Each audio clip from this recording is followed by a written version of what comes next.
Good morning beloved, നിങ്ങൾക്ക് എല്ലാവർക്കും സ്വാഗതം. ഓൺലൈനിൽ ഞങ്ങളോട് കൂടെ കൂടുന്നവർക്ക് നിങ്ങൾക്ക് ഫേസ്ബുക്കിലൂടെ ഞങ്ങളെ നോക്കാവുന്നതാണ്. നമ്മുടെ handle @beloved sense of God എന്നാണ്. നിങ്ങൾക്ക് ഞങ്ങളുടെ മെസ്സേജിലൂടെ അറിയിക്കാവുന്നതാണ്. വരേണ്ട സ്ഥലം ഞങ്ങൾ അറിയിക്കുന്നതാണ്. നിങ്ങൾക്ക് സഭയിൽ കൂടാവുന്നതാണ്. ഈ വീഡിയോയുടെ താഴെ ഒരു ലിങ്ക് ഉണ്ടാവും. അത് നിങ്ങൾ ക്ലിക്ക് ചെയ്യുകയാണെങ്കിൽ ഇന്ന് വായിക്കുന്ന എല്ലാ വചനങ്ങളും നിങ്ങൾക്ക് ലഭിക്കുന്നതാണ്. കഴിഞ്ഞ ആഴ്ചയിൽ നമ്മൾ നീതിയെക്കുറിച്ചാണ് പഠിച്ചത്. നീതിയെക്കുറിച്ച് ഞാൻ എന്തുകൊണ്ടാണ് പറയുന്നത് എന്നാൽ, അനേകം പുതിയ പുത്രന്മാരുണ്ട് ഇപ്പോൾ രാജ്യത്തേക്ക് വരുന്നവർ. എത്രയധികം ആളുകൾ പുതിയതായിട്ടുള്ളവർ ഞങ്ങളുടെ കൂടെ കൂടുന്നവരുണ്ടോ, നിങ്ങൾക്ക് നമ്മുടെ യൂട്യൂബ് ചാനലിൽ ഇതിൻ്റെ ആദ്യത്തെ വീഡിയോയും മറ്റുള്ള വീഡിയോകളും നമ്മുടെ സഭയുടേതായിട്ടുള്ളത് നിങ്ങൾക്ക് നോക്കാവുന്നതാണ്. നിങ്ങൾ ബിലവഡ് ചർച്ച് എന്ന് സെർച്ച് ചെയ്താൽ നിങ്ങൾക്ക് ലഭിക്കും. ഇന്നും നമ്മൾ ആ വിഷയത്തെക്കുറിച്ചാണ് ധ്യാനിക്കാൻ പോകുന്നത്. കഴിഞ്ഞ ആഴ്ചയിൽ നമ്മൾ ചെയ്തത്, കഴിഞ്ഞ ആഴ്ചയിൽ നമ്മൾ പഠിച്ചതുപോലെ ഉദാഹരണത്തിൻ്റെ രൂപത്തിൽ ഇവിടെ നമുക്കൊരു ബോർഡ് ഉപയോഗിക്കാം. ഈ ബോർഡ് നമുക്കിവിടെ വയ്ക്കാം. നിങ്ങൾക്ക് എല്ലാവർക്കും കാണാൻ സാധിക്കുന്നുണ്ടല്ലോ. വളരെ അത്ഭുതകരമായ സാക്ഷ്യങ്ങൾ ഇന്ന് നമ്മൾ കേട്ടു. അതിൽ നിന്നൊരു സാക്ഷ്യത്തെക്കുറിച്ച് ഞാൻ പറയാൻ ആഗ്രഹിക്കുകയാണ്. അത് ഹെബ്രോന്റെ സാക്ഷ്യമാണ്. കഴിഞ്ഞ കുറച്ച് ദിവസങ്ങൾക്ക് മുമ്പ് നമ്മുടെ സഭയുടെ ലീഡർ ഗീതു അവർ ഒരു സ്വപ്നം കണ്ടു. അതിലവർ കണ്ടത് നമ്മളെ എല്ലാവരെയും ഒരു യാത്രയിൽ കൊണ്ടുപോവുകയാണ്. അവർ അതിൻ്റെ ലക്ഷ്യസ്ഥാനത്തേക്ക്, ആ ലക്ഷ്യസ്ഥാനത്ത് എത്തുകയാണ്. ഒരേ ഒരു വെളിപ്പാടുമായിട്ട് ഈ കാര്യത്തിൽ ഉണരുന്നതിലൂടെ അവർ ദൈവത്തിൻ്റെ പ്രിയ പുത്രനാണെന്നുള്ളതിൽ. ഹെബ്രോന് കുറച്ച് ദിവസം മുമ്പാണ് അവൻ്റെ പേരിൻ്റെ അർത്ഥം മനസ്സിലായത്. അതിൻ്റെ അർത്ഥം എന്ന് പറയുന്നത് ദൈവത്തിൻ്റെ പ്രിയപ്പെട്ടവൻ. നമ്മുടെ ജീവിതത്തിൽ വളരെയധികം വെളിപ്പാടുകൾ ഉണ്ടാകും. പക്ഷേ ഏറ്റവും വലിയ വെളിപ്പാട് നമ്മൾ ഉണരേണ്ടത് ഇതാണ്: നമ്മൾ സ്വർഗീയ പിതാവിൻ്റെ പ്രിയപുത്രന്മാരെന്നുള്ളത്. എത്രയധികം നമ്മൾ ഇതിൽ ഉണരുന്നുവോ, എല്ലാ ആവശ്യങ്ങളും, നമ്മുടെ എല്ലാ വാഗ്ദത്തങ്ങളും നമ്മളോട് കൂടെ വന്നുകൊണ്ടിരിക്കും. ഞാൻ നിങ്ങളെ എല്ലാവരെയും ഉത്സാഹിപ്പിക്കാൻ ആഗ്രഹിക്കുകയാണ്. നിങ്ങൾ വചനം കേൾക്കുമ്പോൾ വളരെ ശ്രദ്ധയോടെ വചനം കേൾക്കണം. നിങ്ങൾ ഏകാഗ്രതയോടെ ആയിരിക്കണം. ഒന്നും അതിൻ്റെ ഇടയ്ക്ക് നിങ്ങളുടെ ശ്രദ്ധ അങ്ങോട്ടും ഇങ്ങോട്ടും പോകാൻ അനുവദിക്കരുത്. ദുഷ്ടൻ അറിയുന്നു. ഈ പുത്രൻ ഈ വെളിപ്പാടിൽ ഉണരുകയാണെങ്കിൽ ഏറ്റവും വലിയ നഷ്ടം ദുഷ്ടനാണ് ഉണ്ടാവുന്നത്. അതുകൊണ്ട് അവൻ എല്ലാ രീതിയിലും ശ്രമിച്ചുകൊണ്ടിരിക്കുന്നു നമ്മുടെ ശ്രദ്ധ മാറ്റാൻ വേണ്ടിയിട്ട്. അതുകൊണ്ട് ഞാൻ എപ്പോഴും വചനം കേൾക്കുമ്പോൾ ഞാൻ വളരെ ശ്രദ്ധയോടെ ആയിരിക്കും. പെട്ടെന്ന് എന്തെങ്കിലും ബെല്ലടിച്ചാൽ എൻ്റെ വീടിൻ്റെ, ഞാൻ അവിടെ പോയാൽ ഞാൻ തിരിച്ചു വന്നിട്ട് മെസ്സേജ് വീണ്ടും റിവൈസ് അടിച്ച് ഞാൻ കേൾക്കാറുണ്ട്. എന്തായിരുന്നു ആ സമയത്ത് അവിടെ പറഞ്ഞത്?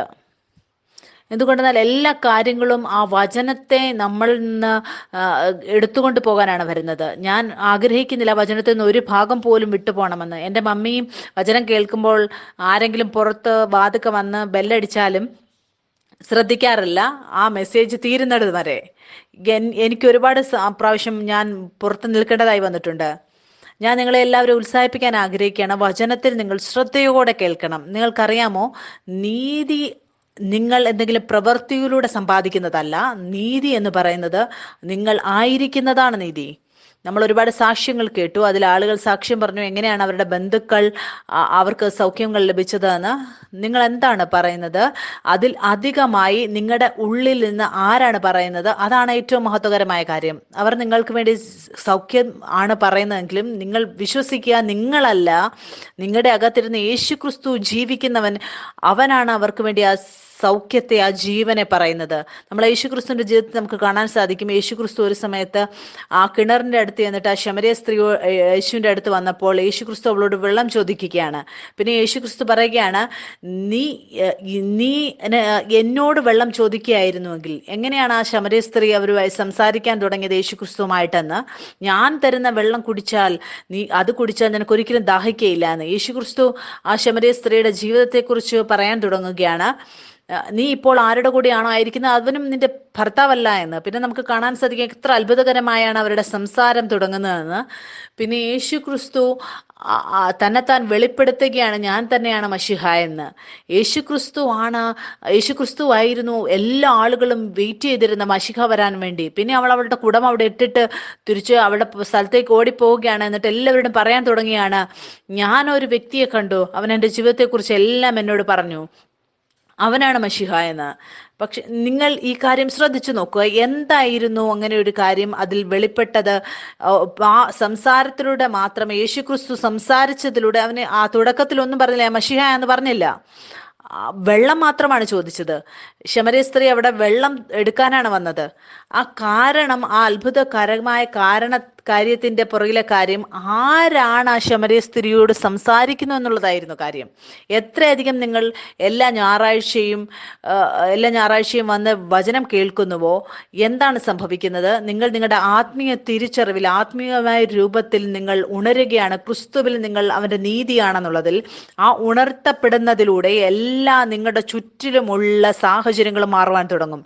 എല്ലാ കുറ്റം വിധിക്കുന്ന ഹൃദയവും നിങ്ങളുടെ ഉള്ളിൽ നിന്ന് പോകും. പിന്നെ നിങ്ങൾ ഉണരുകയാണ് നീതിയുടെ ചിന്തയിൽ. പിന്നെ നിങ്ങൾക്ക് മനസ്സിലാകും നിങ്ങൾ യോഗ്യരാണ് എല്ലാ നന്മകളും പ്രാപിക്കാൻ വേണ്ടി. അത് ഒരിക്കലും പുറത്തുനിന്ന് അകത്തേക്ക് വരികയില്ല, അതെല്ലാം നിങ്ങളുടെ അകത്തുനിന്ന് പുറത്തേക്കാണ് ഒഴുകുന്നത്. പുനരുദ്ധാന ജീവൻ പുത്രന്റെ അടുത്തുള്ളത്, അത് അവന്റെ അകത്തു നിന്നാണ് പുറത്തേക്ക് വരുന്നത്. എല്ലാ നുണകളും നമ്മുടെ പ്രാണനിൽ നിന്ന് പുറത്തേക്ക് പോകും. ജീവനും സത്യവും നമ്മുടെ അകത്തു നിന്ന് പുറത്തേക്ക് വരാൻ തുടങ്ങും. എനിക്ക് ഓർമ്മയുണ്ട് ഒരുപാട് സമയത്തേക്ക് ഗീതുവിന് വേണ്ടി അസംഭവകരമായ ഒരു കാര്യമായിരുന്നു അവരുടെ മമ്മ യേശു ക്രിസ്തുവിൽ വിശ്വസിക്കുക എന്നുള്ളത്. ഒരു ദിവസം എന്നെ വീട്ടിലേക്ക് വിളിച്ചു എൻ്റെ മമ്മിയെ വരാൻ പറഞ്ഞ്. ഞാൻ കാണാൻ ചെന്നപ്പോൾ എനിക്കറിയാമായിരുന്നു നഷ്ടപ്പെട്ടു പോയിരുന്ന ഒരു പുത്രനാണ് അവരെന്ന്. അവർ തിരിച്ച് വീട്ടിലേക്ക് വരേണ്ടത് ആവശ്യമാണ്. ഞങ്ങൾ ഒരുമിച്ചിരുന്ന് സംസാരിക്കാൻ തുടങ്ങിയപ്പോൾ അവരുടെ കണ്ണിൽ കണ്ണുനീർ കണ്ടു. യേശു ക്രിസ്തുവിനെ കുറിച്ച് ഞാൻ പറയാൻ തുടങ്ങിയപ്പോൾ പിന്നെ ഞാൻ അവരുടെ കൈ പിടിച്ചിട്ട് ഞങ്ങൾ ഒരുമിച്ച് പ്രാർത്ഥിക്കാൻ തുടങ്ങി. ആ നിമിഷം അവർ യേശു ക്രിസ്തുവിനെ സ്വീകരിക്കുവാനിടയായി. ഗീതുവിന് വേണ്ടി എപ്പോഴും അതൊരു അസംഭവകരമായ കാര്യമായിരുന്നു. അവർക്ക് വേണ്ടി അതൊരു സംഭവപരമായ കാര്യമായി മാറി. ഒരു വലിയ മല അവരുടെ ഹൃദയത്തിൽ നിന്നും ചിന്തകളിൽ നിന്നും പോകുവാനിടയായി. ആ നിമിഷത്തിന് ശേഷം അവർക്ക് കാണുവാൻ സാധിച്ചു, അവരുടെ ജീവിതത്തിൽ എല്ലാ ആളുകളും, അവരുടെ കുടുംബത്തിലുള്ളവർ, അവരെല്ലാം യേശു ക്രിസ്തുവിനെ സ്വീകരിക്കുവാൻ ഇടയായി. അവർക്ക് വേണ്ടി ആ അസംഭവകരമായ ആ വലിയ മല അവരുടെ പ്രാണനിൽ നിന്നും ചിന്തയിൽ നിന്നും അത് ഹൃദയത്തിൽ നിന്നും മാറിപ്പോയിരുന്നു. നമ്മുടെ വിഷയത്തിലും ബൈബിൾ പറയുകയാണ്, എല്ലാ അവകാശങ്ങളും എല്ലാ വാഗ്ദത്തങ്ങളും നമ്മൾക്ക് വേണ്ടിയുള്ളത് ആ ആമേനിൽ നമ്മൾക്കത് ലഭിക്കുവാനിടയാകും. എന്തിലാണ്? യേശു ക്രിസ്തുവിൽ. എന്തുകൊണ്ടെന്നാൽ അതൊരു സ്ഥലമാണ്, ആ സത്യത്തിൽ നിലനിൽക്കേണ്ട സ്ഥാനം. എത്രയധികം നമ്മൾ ആ ചിന്തയിൽ ഉണരുന്നുവോ, നമ്മളിപ്പോൾ പാപികളല്ല, നമ്മൾ അവൻ്റെ പ്രിയ പുത്രന്മാരാണെന്നുള്ള ഈ ചിന്തയിൽ എല്ലാ കാര്യങ്ങളും തന്നെത്താൻ നമ്മളോട് കൂടെ നന്മയ്ക്ക് വേണ്ടിയുള്ളത് കൂടിക്കൊണ്ടേയിരിക്കും. ഇനി നമുക്ക് വചനത്തിൽ നിന്ന് വായിക്കാം. ആദ്യം നമുക്ക് 2 വചനം നമുക്ക് എടുക്കാം. കഴിഞ്ഞ ആഴ്ചയിൽ നമ്മൾ ധ്യാനിച്ചിരുന്നു.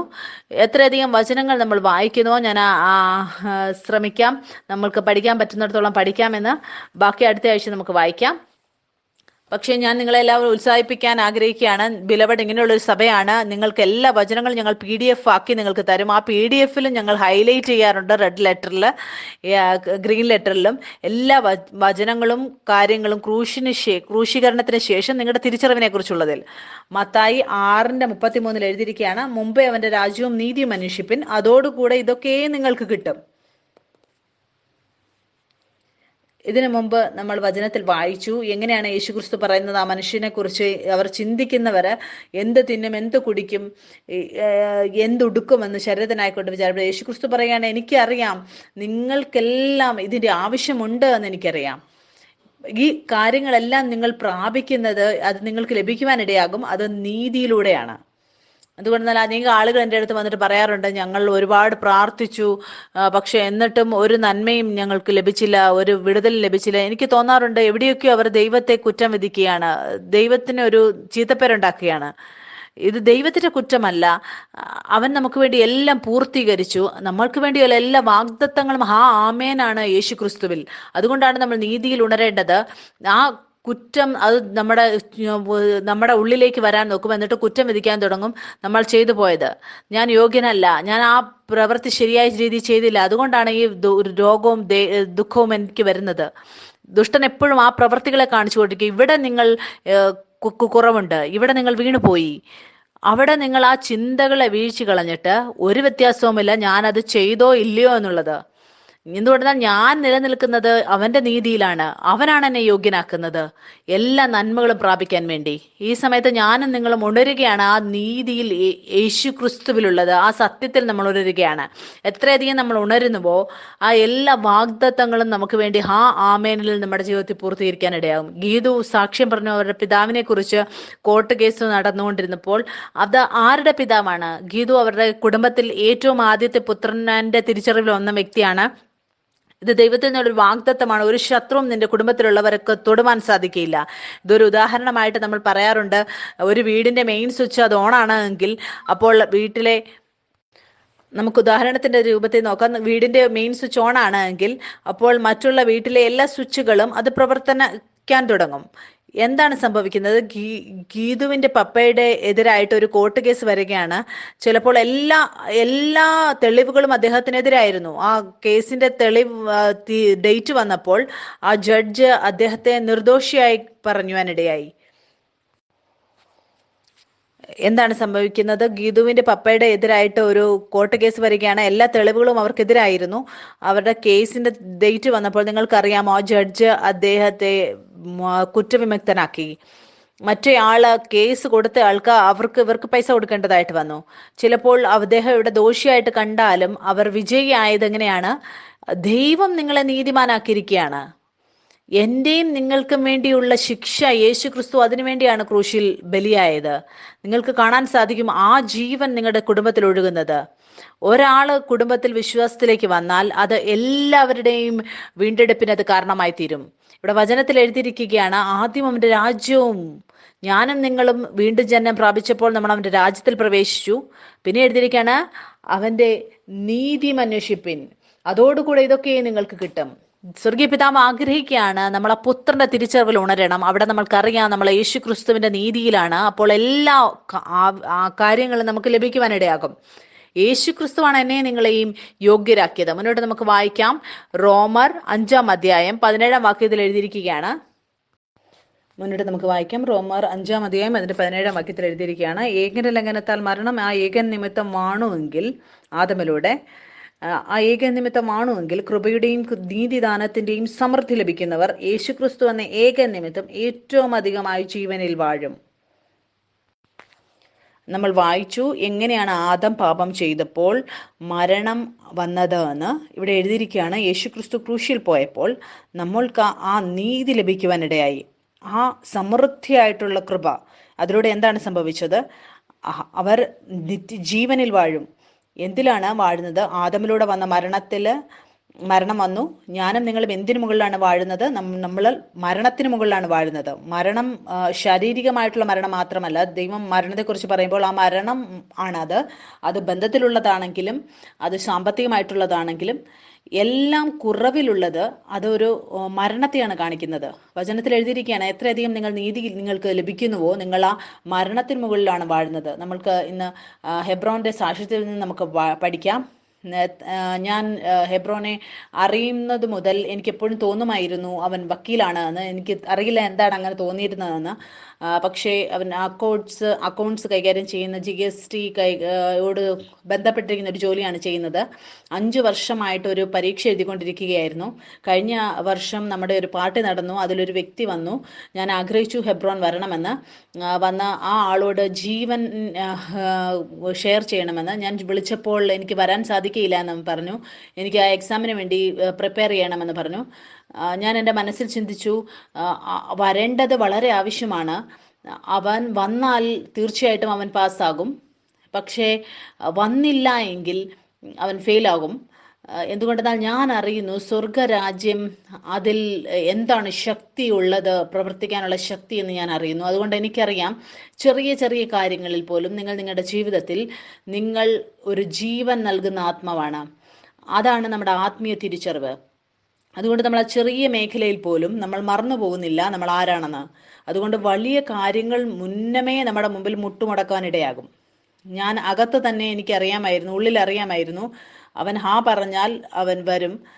തീർച്ചയായിട്ടും അവൻ വന്നാൽ അവൻ ജയിക്കുവാനിടയാകും. എന്തുകൊണ്ടെന്നാൽ ഞാൻ അറിയുന്നു ഈ ചെറിയ മേഖലയിൽ അവൻ ജീവിതത്തിൽ മറന്നു പോയില്ല എങ്കിൽ അവൻ ആരാണെന്ന്. അതുകൊണ്ട് അവൻ്റെ ജീവിതത്തിൻ്റെ വലിയ മേഖലയിൽ ആ എക്സാമിലും അവൻ വിജയിക്കുവാനിടയാകും. അന്ന് അവൻ വന്നില്ല, അവൻ എക്സാമിൽ ഫെയിലായി. അതിനുശേഷം ഞാൻ അവനോട് സംസാരിച്ചു. ഞാൻ അവനോട് പറഞ്ഞു, ഈ എക്സാമിൻ്റെ വിഷയത്തിലെ കുറിച്ചുള്ളതല്ല, ഇത് നിന്നെക്കുറിച്ചുള്ളതാണ്. നീ ബിലവഡിൽ നിന്റെ റോൾ എന്താണ്? അവൻ ചർച്ചിൽ വർഷിപ്പ് ലീഡ് ചെയ്യുന്നു. നിങ്ങൾ ചിന്തിച്ചു നോക്കുക, ദൈവത്തിൻ്റെ ഹൃദയത്തിൻ്റെ ഏറ്റവും ഏറ്റവും അടുത്താണ് ഈ ബിലവഡ് ചർച്ച്. ദൈവം ഇങ്ങനെ ഒരു സഭയെ തിരഞ്ഞെടുത്തു പുത്രത്വത്തിൻ്റെ വെളിപ്പാട് പ്രകടിപ്പിക്കാൻ വേണ്ടി. ആ ചർച്ചിൽ നിങ്ങളെ ആരാധകനായിട്ട് വിളിച്ചിരിക്കുകയാണ്. നിങ്ങൾ അവന് വേണ്ടി എത്ര പ്രിയപ്പെട്ടവനാണ്.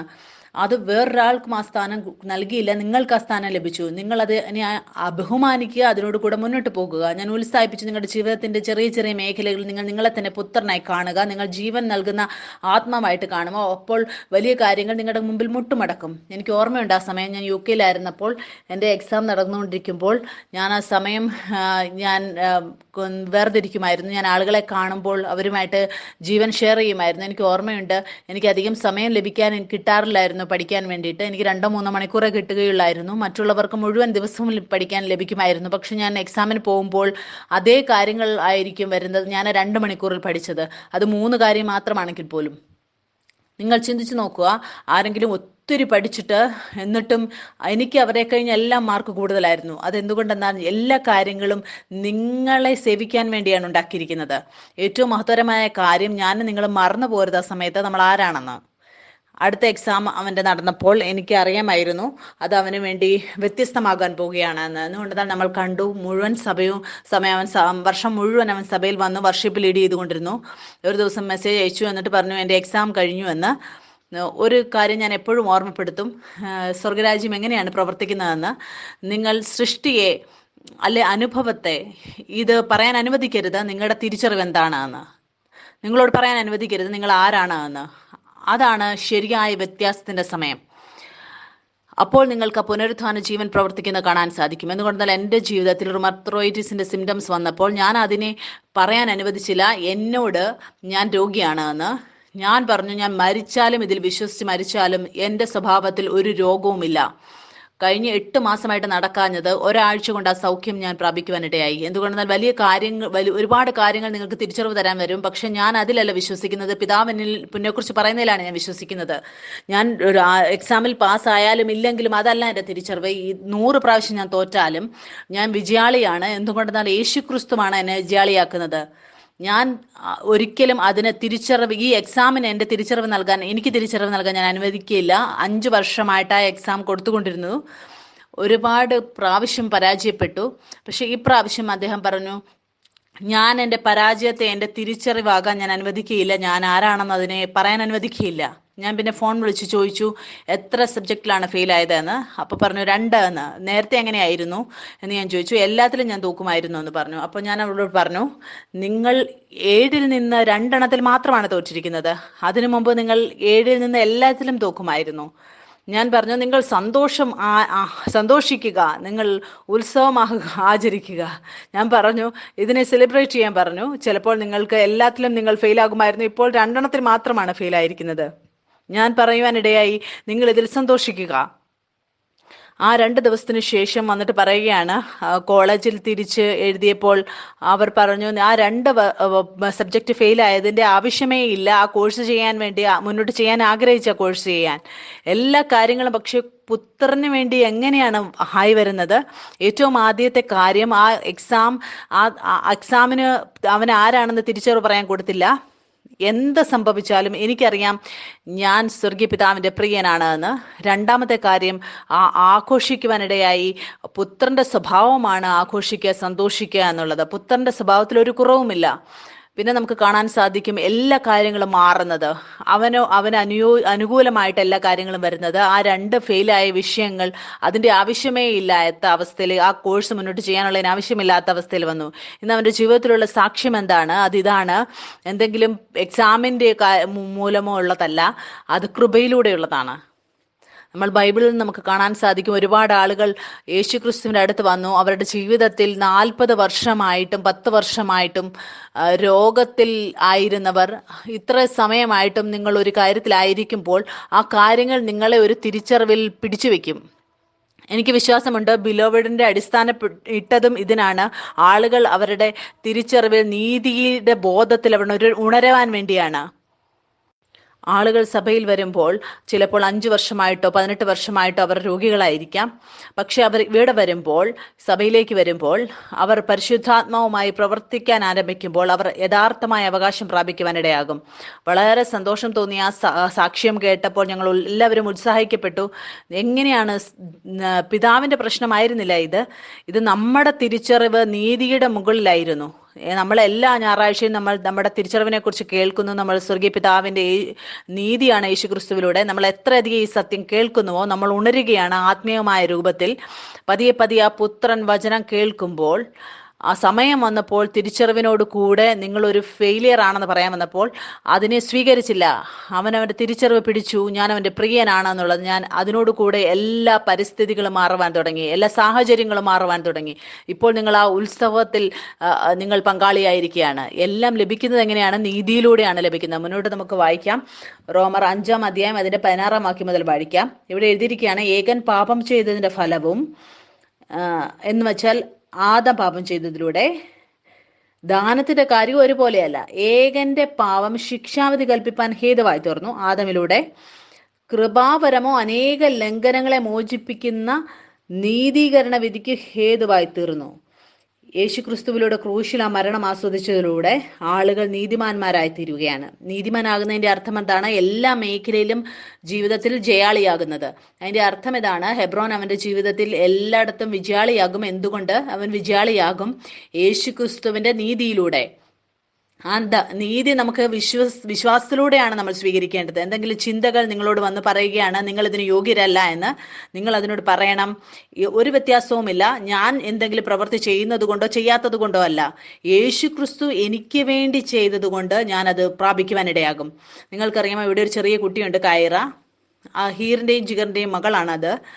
ആ കുഞ്ഞു കുട്ടിക്ക് അത് മാത്രമേ അറിയൂ, ഇവർ രണ്ടുപേരും അവളുടെ പിതാവും മാതാവുമാണെന്ന്, അവൾ അവരുടേതാണെന്ന്. ചിലപ്പോൾ അവൾ എൻ്റെ ലിപ്സ്റ്റിക് പൊട്ടിച്ചാലും അവൾ ചിരിച്ചുകൊണ്ട് അവിടെ അമ്മയുടെയും അപ്പൻ്റെ അടുത്തേക്ക് പോകും. അവൾക്കറിയാം അവർ അവരെ സ്വീകരിക്കുമെന്ന്. അവർ അവരുടെ മാതാപിതാക്കളാണ്. അവൾക്ക് പ്രിയപ്പെട്ട കളിപ്പാട്ട് അവൾക്ക് ലഭിക്കും. എന്തുകൊണ്ടെന്നാൽ ആ കുട്ടിക്ക് ഒരു നന്മ തിന്മകളെക്കുറിച്ചുള്ള അറിവില്ല.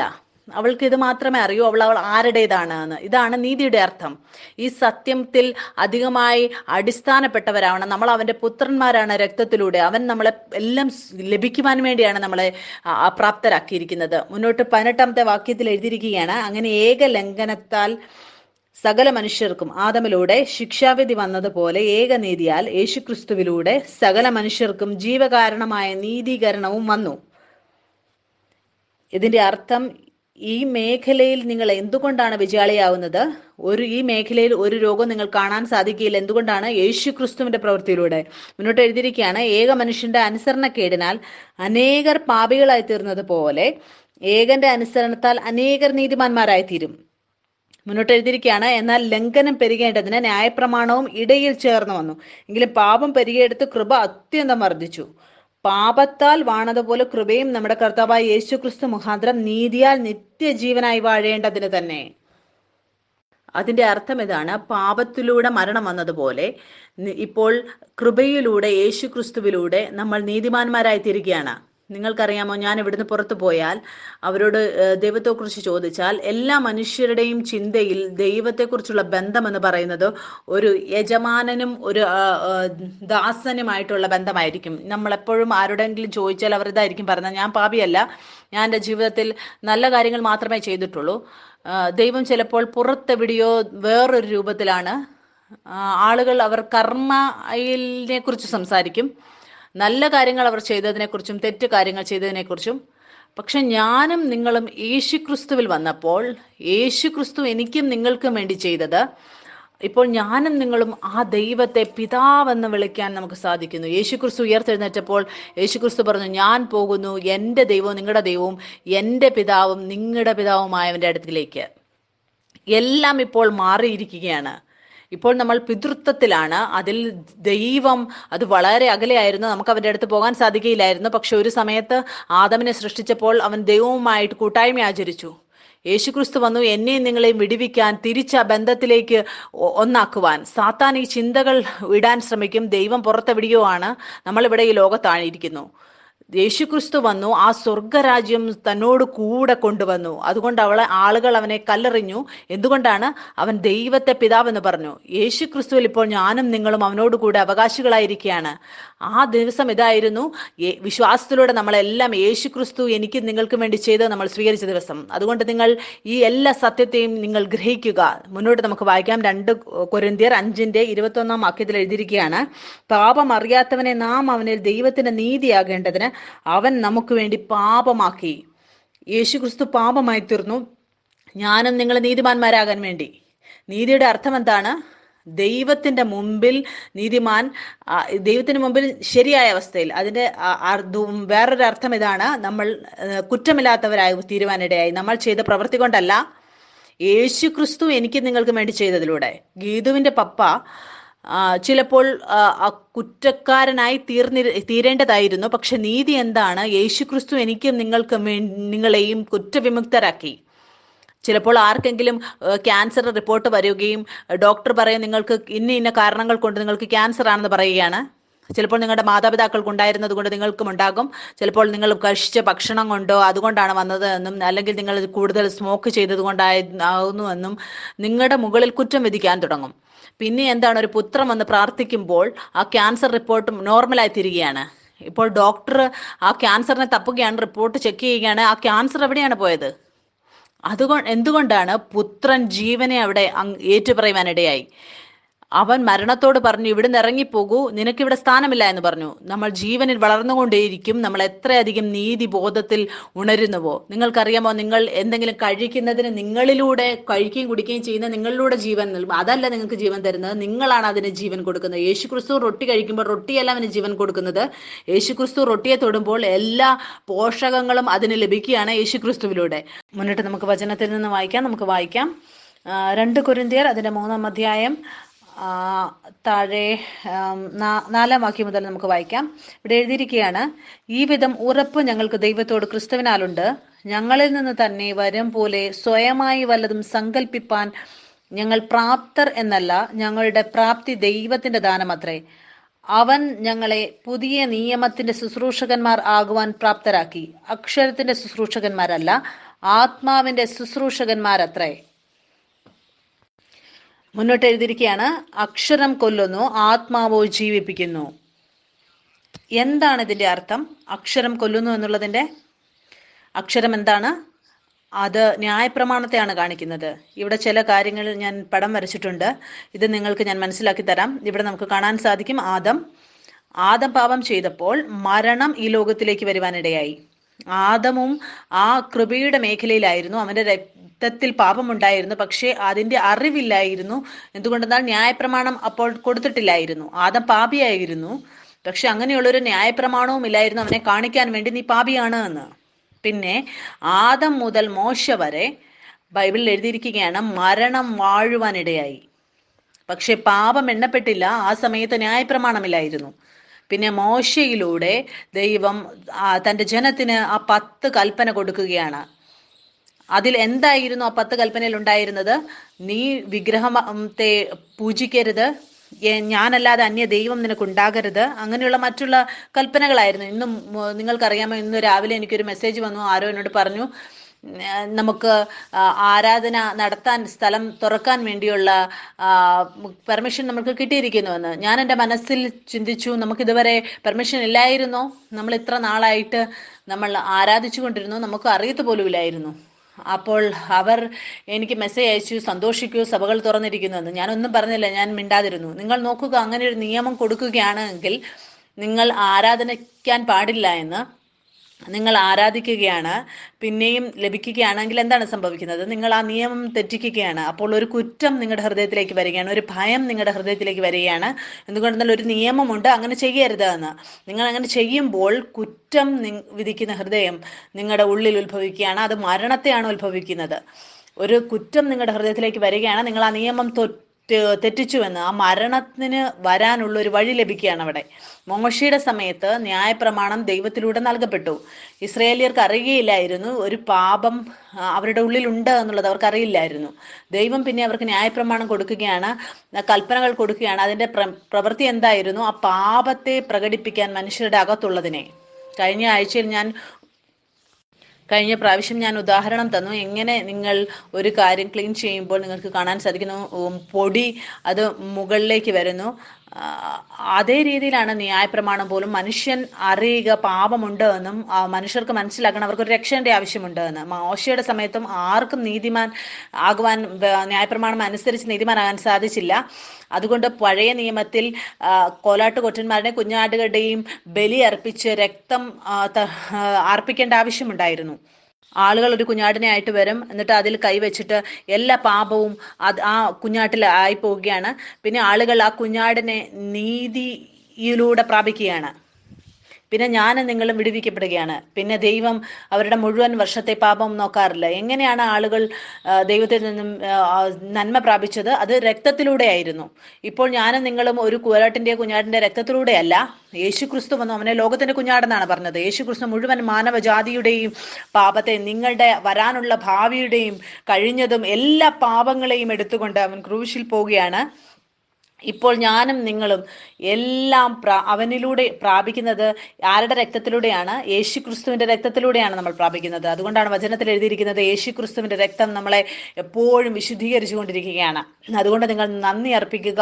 നമ്മുടെ പ്രവൃത്തിയിലൂടെയല്ല, ഞാൻ ചെയ്ത പ്രവൃത്തിയിലൂടെയല്ല ഞാൻ പ്രാപിക്കുന്നത്, നന്മ പ്രാപിക്കുന്നത് യേശു ക്രിസ്തുവിന്റെ രക്തത്തിലൂടെയാണ്. എന്തുകൊണ്ടെന്നാൽ കുറ്റം വിധിക്കുന്നവൻ എപ്പോഴും നിങ്ങളെ കുറ്റം വിധിക്കാൻ വന്നുകൊണ്ടിരിക്കും. അതുകൊണ്ട് നിങ്ങൾ അങ്ങനെയുള്ള ചിന്തകളെ ഇടിച്ചു കളഞ്ഞിട്ട് നന്ദി അർപ്പിക്കുക. എൻ്റെ പ്രവൃത്തി കൊണ്ടല്ല, നിങ്ങൾ നീതി കാണാൻ ആഗ്രഹിക്കുന്നുവെങ്കിൽ എൻ്റെ ഉള്ളിലുള്ളത് അത് യേശു ക്രിസ്തുവിന്റെ നീതിയാണ് നിങ്ങൾ കാണുന്നത്. എല്ലാം അവനിലൂടെയാണ്. എല്ലാ മേഖലയിലും നിങ്ങൾ ഈ ചിന്തയിൽ നിങ്ങൾ ഉണർത്തുക.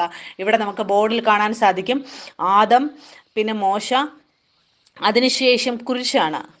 അതിനുശേഷം ഞാനും നിങ്ങളും ദൈവത്തിന്റെ പുത്രന്മാർ കൃപയിലൂടെ. ആദം കൃപയിലായിരുന്നു, അതെ, ആ സമയത്ത് ന്യായപ്രമാണമില്ലായിരുന്നു. അതുകൊണ്ട് അബ്രഹാമിനെ നീതിമാൻ എന്ന് പറഞ്ഞു. അവന്റെ വിശ്വാസത്തിലൂടെ ദൈവം അബ്രഹാമിനെ ആകാശത്തിലെ നക്ഷത്രങ്ങളെ കാണിച്ചിട്ട് പറഞ്ഞു, നിന്റെ സന്തതിയും ഇങ്ങനെയാകുമെന്ന്. ബൈബിളിൽ എഴുതിയിരിക്കുകയാണ്, അബ്രഹാം ദൈവത്തിൽ വിശ്വസിച്ചു, അത് അവന് വേണ്ടി നീതിയായി കണക്കിട്ടു. എന്തുകൊണ്ട്? അവൻ വിശ്വസിച്ചു. ആ സമയത്ത് പാപം വാണിരുന്നോ? വാണിരുന്നു.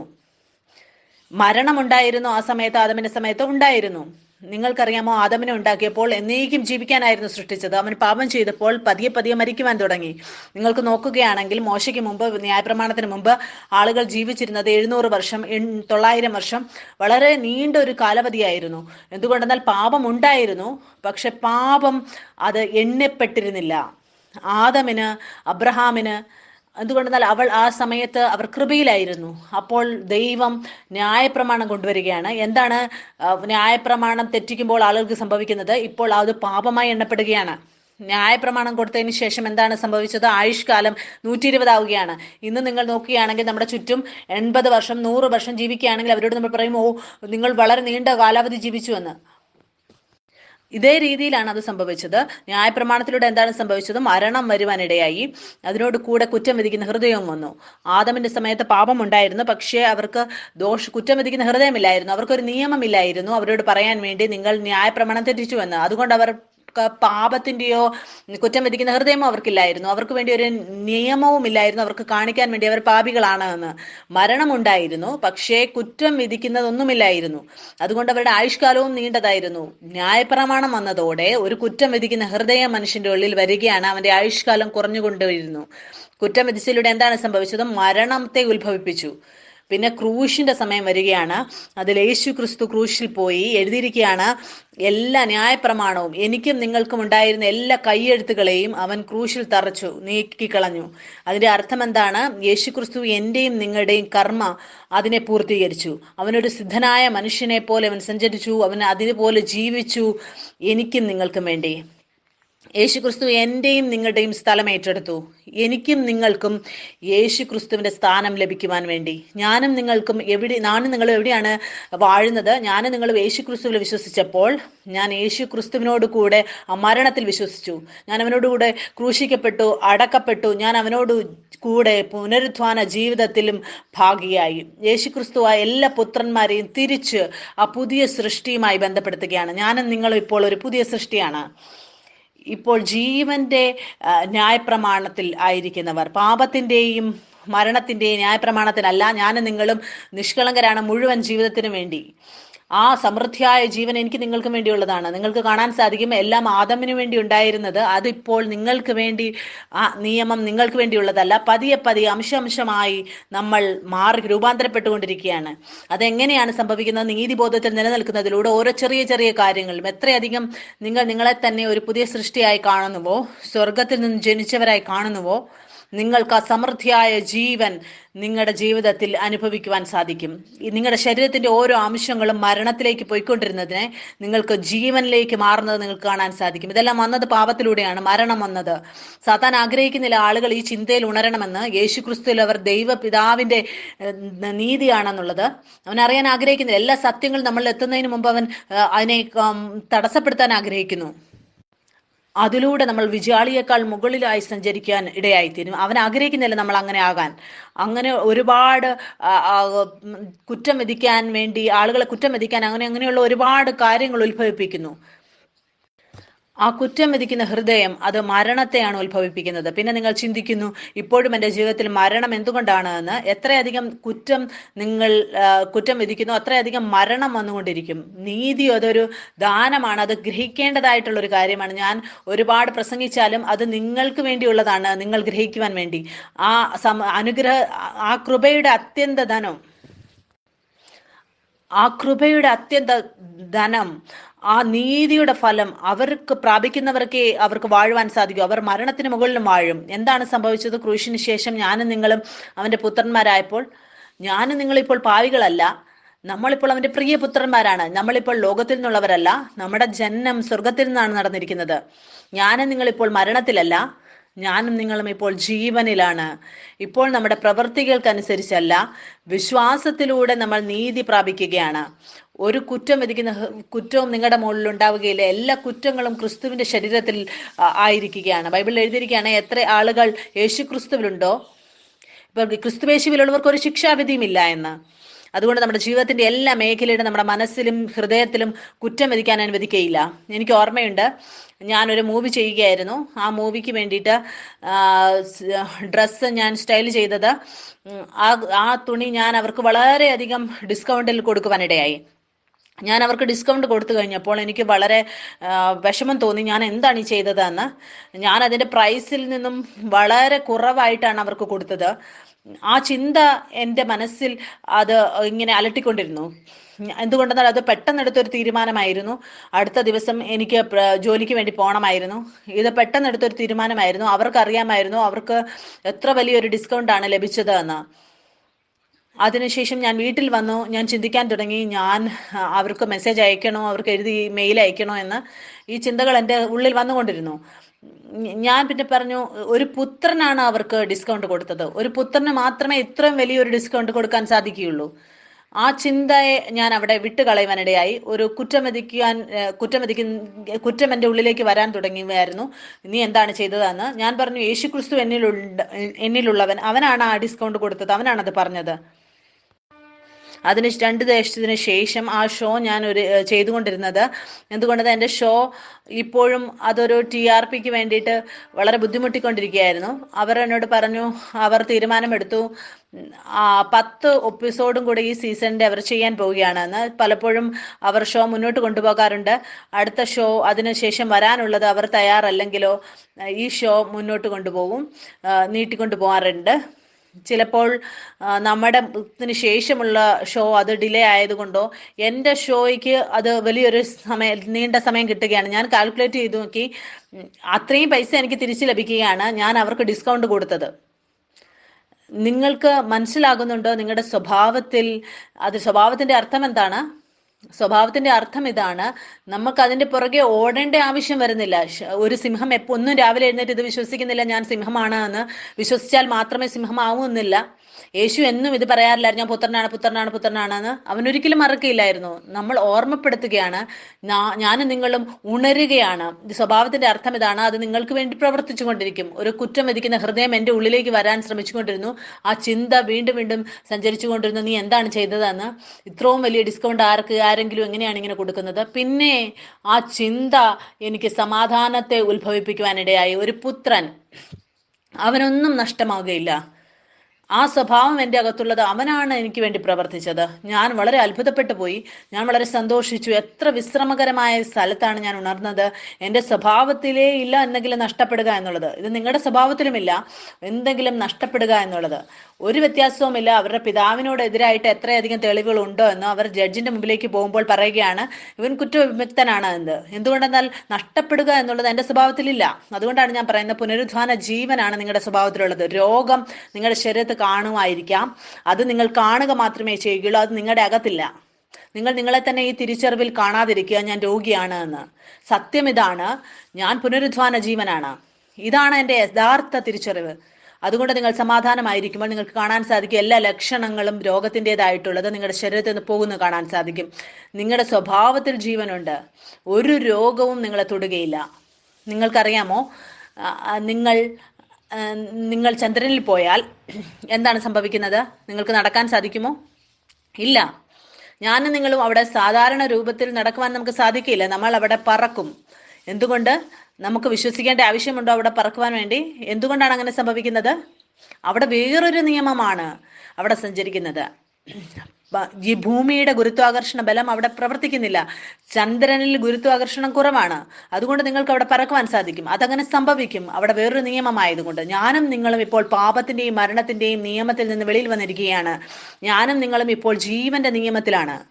അതുകൊണ്ട് ഇവിടെ ഒരു നിയമമുണ്ട് നിങ്ങളുടെ ജീവിതത്തിൽ പ്രവർത്തിക്കുന്നത്. അതുകൊണ്ട് ഞാൻ എൻ്റെ ജീവിതത്തിൽ കാണാറുണ്ട്, പൈസ പോയത്, ഈ ചിന്ത എൻ്റെ ഹൃദയത്തിൽ വന്നുകൊണ്ടിരുന്നു, ഞാൻ അവർക്ക് മെസ്സേജ് അയക്കണോ വേണ്ടയോ. 2 ദിവസത്തിന് ശേഷം എനിക്ക് മെസ്സേജ് വരികയാണ്, അങ്ങനെ ഒരു സ്ഥലത്ത് നിന്നും, ഞാൻ പ്രതീക്ഷിക്കാതിരുന്ന ഒരു സ്ഥലത്ത് നിന്ന്. നിയമത്തിന്റെ ന്യായപ്രമാണത്തിന്റെ അർത്ഥം ഇതാണ്, ഞാൻ എന്തെങ്കിലും ഭാരത്തിലല്ല, ഇപ്പോൾ ജീവന്റെ നിയമം എനിക്ക് വേണ്ടി പ്രവർത്തിച്ചു കൊണ്ടിരിക്കുകയാണ്. നിങ്ങളുടെ ചുറ്റുമുള്ള എല്ലാ വസ്തുക്കൾക്കും നിങ്ങൾക്കറിയാമോ, ഒരു പുത്രന് എല്ലാം ലഭിക്കുവാനിടയാകും. ആ ജീവന്റെ പ്രമാണം ഇപ്പോൾ എനിക്കും നിങ്ങൾക്കും വേണ്ടി പ്രവർത്തിക്കുകയാണ്. എല്ലാം ശരിയായ രീതിയിൽ തിരിച്ചു വരികയാണ് ഒരു പുത്രന് വേണ്ടി. മരണം നമ്മുടെ സ്വഭാവത്തിലേ ഇല്ല. എത്ര വലിയ വിശ്രമത്തിൻ്റെതായ കാര്യമാണ്. വചനത്തിൽ എഴുതിയിരിക്കുകയാണ്, ഒരുവനിലൂടെ അവരുടെ മുഴുവൻ കുടുംബവും രക്ഷ പ്രാപിക്കുമെന്ന്. അതുകൊണ്ട് എല്ലാ ദിവസവും ഞാൻ തപ്പാറുണ്ട്. എപ്പോഴും ആ ഒരു ബോധത്തിലായിരിക്കും അവന്റെ നീതിക്ക് വേണ്ടി എന്നിലുള്ളതിൽ. ഞാൻ വചനം വായിക്കാറുണ്ട്, ആ സത്യത്തിൽ ഉണരാറുണ്ട്. ഞാൻ അവൻ്റെ പ്രിയപുത്രനാണെന്നുള്ളത്. ചെറിയ ചെറിയ കാര്യങ്ങൾ പോലും ഞാൻ മറന്നു പോകുകയില്ല ഞാൻ ആരാണെന്ന്.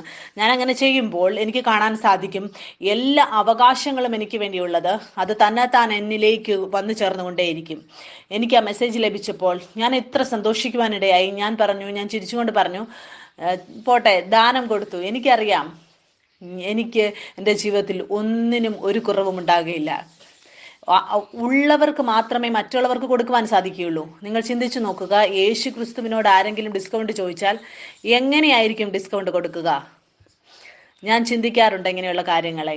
വളരെ അത്ഭുതകരമായ കാര്യമാണ്. മുന്നോട്ട് നമുക്ക് വചനത്തിൽ നിന്ന് വായിക്കാം. എനിക്ക് വിശ്വാസമുണ്ട് നിങ്ങളെല്ലാവരും ഉണരുന്നുവെന്ന്, നിങ്ങളുടെ ആത്മീയ തിരിച്ചറിവിൽ നിങ്ങൾ ആരാണെന്നുള്ളതിൽ. മുന്നോട്ട് നമുക്ക് വായിക്കാം. 7-ാം വാക്യം മുതൽ ഇവിടെ എഴുതിയിരിക്കുകയാണ്, എന്നാൽ കല്ലിൽ അക്ഷരമായി കൊത്തിയിരുന്ന മരണ ശുശ്രൂഷ നീക്കം വരുന്നതായ മോശയുടെ മുഖ തേജസ് നിമിത്തം ഇസ്രയേൽ മക്കൾക്ക് അവന്റെ മുഖത്ത് നോക്കി കൂടാതെ വണ്ണം തേജസ് ഉള്ളതായെങ്കിൽ ആത്മാവിന്റെ ശുശ്രൂഷ അധികം തേജസ്സുള്ളതാകയില്ലയോ? ശിക്ഷാവിധിയുടെ ശുശ്രൂഷ തേജസ്സുള്ളതായിരുന്നുവെങ്കിൽ, നിങ്ങൾക്കറിയാമോ, നിങ്ങൾ ചിന്തിച്ചു നോക്കോ. ഞാൻ നിങ്ങളോട് പറയുകയാണ്, നിങ്ങൾ അങ്ങനെ ചെയ്യരുത്, ഇങ്ങനെ ചെയ്യരുത്, അങ്ങനെ ഭക്ഷിക്കരുത്. അതിനാണ് പറയുന്നത് കുറ്റം വിധിക്കുന്ന ഒരു ശുശ്രൂഷ. മുന്നോട്ട് വചനത്തിൽ എഴുതിയിരിക്കുകയാണ്, ശിക്ഷാവിധിയുടെ ശുശ്രൂഷ തേജസ്സാകുന്നുവെങ്കിൽ നീതിയുടെ ശുശ്രൂഷ തേജസ്സേറിയതായിരിക്കും. അതേ തേജസ്സോട് കൂടിയത് ഈ കാര്യത്തിൽ ഈ അതിമഹത്തായ തേജസ് നിമിത്തം ഒട്ടും തേജസ്സില്ലാത്തതാക്കി. നീക്കം വരുന്നത് തേജസ്സുള്ളതായിരുന്നുവെങ്കിൽ നിലനിൽക്കുന്നത് എത്രയധികം തേജസ്സുള്ളതായിരിക്കും. ഈ വിധം പ്രത്യാശയുള്ളവരായി ഞങ്ങൾ വളരെ പ്രാഗൽഭ്യത്തോടെ സംസാരിക്കുന്നു. നീങ്ങിപ്പോകുന്നതിന്റെ അന്തം ഇസ്രയേൽ മക്കൾ കാണാതെ വണ്ണം മോശ തന്റെ മുഖത്ത് മൂടുപടമിട്ടതുപോലെ അല്ല, എന്നാൽ അവരുടെ മനസ്സ് കഠിനപ്പെട്ടു പോയി. പഴയ നിയമം വായിക്കുമ്പോഴൊക്കെയും ആ മൂടുപടം നീങ്ങാതെ ഇന്ന് വരെ ഇരിക്കുന്നുവല്ലോ. അത് ക്രിസ്തുവിൽ നീങ്ങിപ്പോകുന്നു. മോശയുടെ പുസ്തകം വായിക്കുമ്പോൾ മൂടുപടം ഇന്നയോളം അവരുടെ ഹൃദയത്തിൽ കിടക്കുന്നു. കർത്താവിങ്കിലേക്ക് തിരിയുമ്പോൾ മൂടുപടം നീങ്ങിപ്പോകും. ഇന്ന് വരെ മോശയുടെ പുസ്തകം വായിക്കുമ്പോൾ, പഴയ നിയമം മോശയുടെ പുസ്തകം ഇന്ന് വരെ വായിച്ചുകൊണ്ടിരുന്നപ്പോൾ അവരുടെ ഹൃദയത്തിൽ ഒരു മൂടുപടം കിടക്കുകയായിരുന്നു. ഞാൻ നിങ്ങളോട് എപ്പോഴും പറഞ്ഞതുപോലെ, ആരും അവരുടെ പുത്രത്വത്തിന്റെ യാഥാർത്ഥ്യത്തിൽ ഉണരാൻ സാധിക്കുന്നില്ല എങ്കിൽ അവർ പഴയത്തിലാണ് അവരുടെ ജീവിതത്തെ കാണുന്നത്, പഴയതിലാണ് കാണുന്നത്. അതുകൊണ്ട് ഞാൻ പുതിയ പുത്രന്മാർ നമ്മുടെ സഭയിലേക്ക് വരുന്നവരോട് ഞാൻ ഉത്സാഹിപ്പിക്കാൻ ആഗ്രഹിക്കാറുണ്ട്. നിങ്ങൾ പുതിയ നിയമത്തെ നിങ്ങൾ വായിക്കുക. അവർക്ക് പുതിയ നിയമം എന്ന് വെച്ച് കഴിഞ്ഞാൽ പുതിയ നിയമം എന്നാണ് അവരുടെ ചിന്തിക്കുന്നത്. നിങ്ങൾ സുവിശേഷം വായിക്കണം. പക്ഷെ പുതിയ നിയമം തുടങ്ങിയത് യേശു ക്രിസ്തു ക്രൂശിൽ പോയി ഉയർത്തെഴുന്നേറ്റതിന് ശേഷമാണ്. അത് ഏത് പുസ്തകമാണ് യേശു ക്രിസ്തു ഉയർത്തെഴുന്നേറ്റതിന് ശേഷമുള്ള? അപ്പോസ്തല പ്രവൃത്തി, റോമർ, കൊരിന്ത്യർ, ഗലാത്യർ. ഇവിടെ നിങ്ങൾ നിങ്ങളുടെ പുത്രത്വത്തിന്റെ യാഥാർത്ഥ്യത്തെ നിങ്ങൾക്ക് പ്രാപിക്കാൻ സാധിക്കുകയുള്ളൂ. മുന്നോട്ട് എഴുതിയിരിക്കുകയാണ്,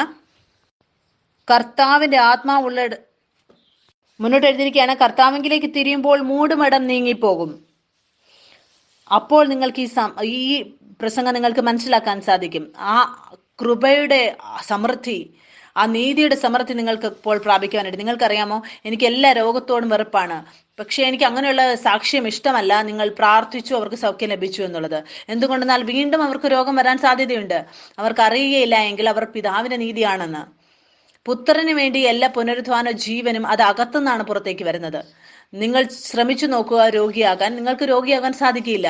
എന്തുകൊണ്ടെന്നാൽ എത്രയധികം ഈ സത്യത്തിന്റെ ആത്മാവും പുനരുദ്ധാന ജീവനും നിങ്ങളുടെ ഉള്ളിൽ വസിക്കുന്നു. ആ എല്ലാ രോഗത്തിന്റെ അംശങ്ങളെ അത് കഴിച്ചു കളയും. അത് വെളിച്ചം ഇരുട്ടിനെ ഇല്ലാതാക്കുന്നത് പോലെ, ജീവൻ എല്ലാ മരണത്തെയും ഓടിച്ചു കളയും. വെളിച്ചത്തിലൂടെ ഇരുട്ട് നീങ്ങിപ്പോകുന്നത് പോലെ അതേ വെളിച്ചം ഇപ്പോൾ എൻ്റെ ഉള്ളിലുമുണ്ട്. അതുകൊണ്ട് ഞാൻ അങ്ങനെ ഒരു തലമുറയെ കാണുകയാണ്. രോഗികളാകാനേ സാധിക്കയില്ലാത്ത. എന്തുകൊണ്ടെന്നാൽ പുനരുദ്ധാന ജീവൻ നിങ്ങളുടെ ഉള്ളിൽ വസിക്കുകയാണ്. ആ എല്ലാ രോഗത്തെയും നിങ്ങളുടെ ഉള്ളിൽ നിന്ന് പുറത്തു കളയും. റോമറിൽ നമ്മൾ വായിക്കുന്നു, ശരീരം പാപം മൂലം മരിച്ചിരിക്കുകയാണ്, പക്ഷെ ആത്മാവ് വിജയാളിയാണ്, അത് ജീവിക്കുകയാണ് നീതിക്കിലൂടെ. ഇതേ ജീവനാണ് ഈ നമ്മുടെ മരണകരമായ ശരീരത്തിലും ജീവൻ നൽകുന്നത്. എങ്ങനെയാണ് നമ്മൾ ആ ജീവൻ കാണുന്നത്? ഈ ചിന്തയിൽ നമ്മൾ ഉണരുന്നതിലൂടെ, യേശു ക്രിസ്തുവിൽ ഞാനും നിങ്ങളും പിതാവിന്റെ നീതിയാണെന്നുള്ളതിൽ. എല്ലാ കാര്യങ്ങളും നിങ്ങൾക്ക് പ്രാപിക്കാൻ സാധിക്കുന്നത് ഒരു നീതി ബോധത്തിലൂടെയാണ്. ഞാനും നിങ്ങളും ഇപ്പോൾ പാപികളല്ല. ഞാൻ ഒരിക്കലും ആഗ്രഹിക്കുകയില്ല നിങ്ങൾക്ക് ആ കുറ്റം വിധിക്കുന്ന ഹൃദയം തരാൻ വേണ്ടി. കുറ്റം വിധിക്കുന്ന ഹൃദയം അവരുടെ എല്ലാ മേഖലയിലും മരണത്തെ ഉത്ഭവിപ്പിക്കും. എൻ്റെ പ്രവൃത്തി ഇതാണ്, നിങ്ങളെ ഓർമ്മപ്പെടുത്തുക, ഞാനും നിങ്ങൾ പുത്രന്മാരാണ് അവൻ്റെ രക്തത്തിലൂടെ. ഇതേ ചിന്തയിലൂടെ നിങ്ങൾ ചലിച്ചുകൊണ്ടിരിക്കുക നിങ്ങളുടെ ജീവിതത്തിൽ നിങ്ങൾ യേശു ക്രിസ്തുവിൻ്റെ നീതിയാണെന്ന്. അപ്പോൾ നിങ്ങൾക്ക് നിങ്ങളെ തന്നെ വിജയാളിയേക്കാൾ മുകളിലായി കാണാൻ സാധിക്കും. നിങ്ങൾ ആ മരണത്തിന് മുകളിലും നിങ്ങൾക്ക് വിജയാളിയാകാൻ സാധിക്കും. മുന്നോട്ട് വചനത്തിൽ എഴുതിയിരിക്കുകയാണ് 17-ാം വാക്യത്തിൽ, കർത്താവ് ആത്മാവാകുന്നു, കർത്താവിൻ്റെ ആത്മാവുള്ളിടത്ത് സ്വാതന്ത്ര്യമുണ്ട്. നിങ്ങൾക്കറിയാമോ, മോശ ദൈവത്തെ കണ്ടപ്പോൾ 10 കൽപ്പന ലഭിച്ചപ്പോൾ വചനത്തിൽ എഴുതിയിരിക്കുകയാണ്, അവന്റെ മുഖത്തൊരു വെളിച്ചം വരികയാണ്, പ്രകാശം വരികയാണ്. ഇസ്രയേലിയർക്ക് അവർ കാണുകയാണ്, അവൻ കൽപ്പനയുമായിട്ട് വരുമ്പോൾ അവന്റെ മുഖം പ്രകാശിക്കുകയാണ്. പതിയെ പതിയെ അത് പോയിക്കൊണ്ടിരിക്കുകയാണ്, കുറഞ്ഞുകൊണ്ടിരിക്കുകയാണ്. അപ്പോൾ അവനൊരു മൂടുപടം ഇടുവാനിടയായി, അത് മറയ്ക്കുവാൻ വേണ്ടി. ഇവിടെ വചനത്തിലും എഴുതിയിരിക്കുകയാണ് 15-ാം വാക്യത്തിൽ, മോശയുടെ പുസ്തകം വായിക്കുമ്പോൾ മൂടുപടം ഇന്നയോളം അവരുടെ ഹൃദയത്തിന്മേൽ കിടക്കുന്നു. കർത്താവിങ്കിലേക്ക് തിരിയുമ്പോൾ മൂടുപടം നീങ്ങിപ്പോകും. കർത്താവ് ആത്മാവാകുന്നു. ആമേൻ. കർത്താവിങ്കിലേക്ക് തിരിയുമ്പോൾ മൂടുപടം നീങ്ങിപ്പോകും. അതുകൊണ്ട് നിങ്ങൾ ആ മൂടുപടം മാറ്റി, അപ്പോഴേ നിങ്ങൾക്ക് കാണാൻ സാധിക്കുകയുള്ളൂ. നിങ്ങളുടെ പഴയതിൽ നിന്ന്, മോശയിൽ നിന്ന് നിങ്ങൾക്ക് പുറത്തു വരാൻ സാധിക്കുകയുള്ളൂ. നമ്മൾ പഴയ നിയമത്തിൽ വായിക്കുന്നവരെല്ലാം അവർ ദൈവത്തെയും മനുഷ്യരുടെയും ഇടയിലുള്ള ഒരു ബന്ധത്തെയാണ് കാണിക്കുന്നത്. പരിശുദ്ധാത്മാവ് വരുമായിരുന്നു, പിന്നെ പോകുമായിരുന്നു. പക്ഷേ പുതിയ നിയമത്തിൽ ഞാനും നിങ്ങളുമായിരിക്കുന്നതിൽ, ക്രൂശിന് ശേഷം ഞാനും നിങ്ങളും ഇപ്പോൾ ആദമിനെ പോലെ അല്ല, ഞാനും നിങ്ങളും ഇപ്പോൾ ഒരു പുതിയ സൃഷ്ടിയാണ്, ഒരു പുതിയ ജാതി, സ്വർഗീയ പിതാവുമായി ഒന്നായിരിക്കുന്ന അവസ്ഥ. ദൈവത്തിൽ നിന്നും ജനിച്ചതിന്റെ അർത്ഥം എന്താണ്? അവന്റെ വചനത്തിലൂടെ, അവന്റെ രക്തത്തിലൂടെ ഞാനും നിങ്ങളും വീണ്ടും ജനിച്ചിരിക്കുകയാണ്. ഞാനും നിങ്ങളും ദൈവത്തിൽ നിന്ന് ജനിച്ചപ്പോൾ അവനാണ് നമ്മളെ സൃഷ്ടിക്കുന്നത്. അവൻ ദൈവത്തെ പോലെ, ദൈവത്തിന്റെ സന്തതിയായിട്ട്, ഒരു ജാതിയായിട്ട്. നീതി എന്താണ്? മറന്നു പോകാതിരിക്കുക നമ്മൾ ഏത് ജാതിയാണെന്നുള്ളത്. ചെറിയ ചെറിയ കാര്യങ്ങൾ പോലും മറക്കരുത് നിങ്ങൾ എവിടെ നിന്നാണ് എന്ന്, നിങ്ങൾ ആരാണെന്നും നിങ്ങൾ ആരുടേതാണ് എന്നും. ഇതാണ് നിങ്ങളുടെ നീതി നിങ്ങൾക്ക് കൊണ്ടുവരുന്നത്. ചെറിയ ചെറിയ കാര്യങ്ങൾ പോലും നമ്മൾ മറക്കാതിരിക്കുമ്പോൾ നമ്മൾ ആരാണെന്ന് പുനരുദ്ധാന ജീവൻ നിങ്ങളുടെ അകത്തുനിന്ന് പുറത്തേക്ക് വരുവാൻ തുടങ്ങും. ചർച്ചിന്റെ കൾച്ചർ എന്ന് പറയുന്നത് പുറത്തുനിന്ന് സൗഖ്യത്തെ അകത്തേക്ക് കൊണ്ടുവരാൻ ശ്രമിക്കും. അതൊരു ഇടയനും ആടിന്റെയും ബന്ധത്തെയാണ് കാണിക്കുന്നത്. എന്തുകൊണ്ടെന്നാൽ ഇടയൻ എവിടെ നിന്ന് പോയാൽ എല്ലാ ആടുകളും ചിതറിപ്പോവാനിടയാകും. പക്ഷെ പുത്രത്വത്തിന്റെ യാഥാർത്ഥ്യം ഇതാണ്, ആ ബന്ധത്തിൽ നിലനിൽക്കുകയാണ് ഒരു പിതാവും പ്രിയ പുത്രന്മാരുടെയും ഇടയിലുള്ളത്. എന്തുകൊണ്ടെന്നാൽ നമ്മൾ പിതാവിൻ്റെ അടുത്തേക്ക് പോകുമ്പോൾ അവൻ നമ്മുടെ എല്ലാ ചോദ്യങ്ങൾക്കും ഉത്തരം നൽകും. നമ്മുടെ ഗ്രൂപ്പിൽ നിങ്ങൾ കേൾക്കുന്ന സാക്ഷ്യങ്ങളെല്ലാം എന്താണ്? അവർ പിതാവിൻ്റെ അടുത്തേക്കാണ് പോകുന്നത്. ആ സാക്ഷ്യം അവരുടെ ജീവിതത്തിൽ ഉണ്ടാകുകയാണ്. അതുകൊണ്ട് യേശുക്രിസ്തു വന്നു. അവൻ പറഞ്ഞു, നിങ്ങൾ എന്നോട് ചോദിക്കാതിരിക്കുക, അന്ന് നിങ്ങൾ പിതാവിൻ്റെ അടുത്തേക്ക് പോകും, നിങ്ങൾ ചോദിക്കുന്നതൊക്കെയും അവൻ നിങ്ങൾക്ക് തരും. എന്തുകൊണ്ടെന്നാൽ അവൻ നിങ്ങളെ സ്നേഹിക്കുന്നു. എൻ്റെ പ്രവൃത്തി ഇതാണ്, നിങ്ങളെ പിതാവുമായി ഒന്നാക്കുക, നിങ്ങളെ ഓർമ്മപ്പെടുത്തുക, നിങ്ങൾ പിതാവിൻ്റെ നീതിയാണ് എന്ന്. ഇപ്പോൾ ഞാനും നിങ്ങളും ഒരു പാപിയുടെ തിരിച്ചറിവിലല്ല. ഇതെങ്ങനെയാണ് സാധിച്ചത്? യേശു ക്രിസ്തുവിന്റെ രക്തത്തിലൂടെ. എത്രയധികം നമ്മളെ തിരിച്ചറിവിൽ ഉണരുന്നുവോ അങ്ങനെ തന്നെ നമ്മൾ സഞ്ചരിക്കുവാനിടയാകും. നിങ്ങളൊരു പാപിയുടെ തിരിച്ചറിവിൽ നിങ്ങൾ മുന്നോട്ട് പോയാൽ നിങ്ങൾ പാപത്തിൽ വീണുകൊണ്ടേയിരിക്കും. പക്ഷെ നിങ്ങൾക്കറിയാം നിങ്ങളൊരു പുത്രനാണ് എന്ന്. അപ്പോൾ നിങ്ങൾ പിതാവിനെ പോലെ സഞ്ചരിക്കും. മുന്നോട്ട് വചനത്തിൽ നമുക്ക് വായിക്കാം. 17 വാക്യത്തിൽ എഴുതിയിരിക്കുകയാണ്, കർത്താവ് ആത്മാവാകുന്നു, കർത്താവിന്റെ ആത്മാവ് ഉള്ളിടത്ത് സ്വാതന്ത്ര്യമുണ്ട്. എന്നാൽ മൂടുപടം നീങ്ങിയ മുഖത്ത് കർത്താവിന്റെ തേജസ്സിനെ കണ്ണാടി പോലെ പ്രതിബിംബിക്കുന്നവരായി നാം എല്ലാവരും ആത്മാവാകുന്ന കർത്താവിന്റെ ദാനമായി തേജസ്സിന്മേൽ.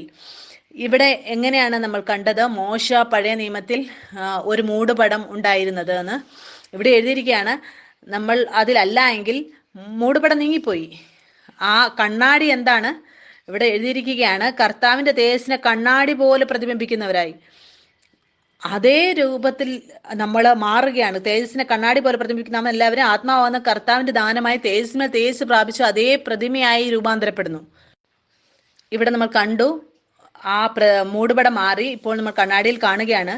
ആ കണ്ണാടി എന്താണ്? ദൈവത്തിന്റെ വചനമാണ്. ആ വചനം ദൈവത്തിൻ്റെത് കണ്ണാടിയാണ്. ആ കണ്ണാടി അത് പൂർത്തീകരിക്കപ്പെട്ട കാര്യത്തിന് ശേഷമുള്ളതാണ്, ക്രൂശിന് ശേഷം. എന്തുകൊണ്ടെന്നാൽ എഴുതിയിരിക്കുന്ന മോശയുടെ മുഖത്ത് മൂടുപടം ഉണ്ടായിരുന്നു. പക്ഷെ യേശു ക്രിസ്തുവിൽ ഇപ്പോൾ ആ മൂടുപടം നീങ്ങിപ്പോയിരിക്കുന്നു.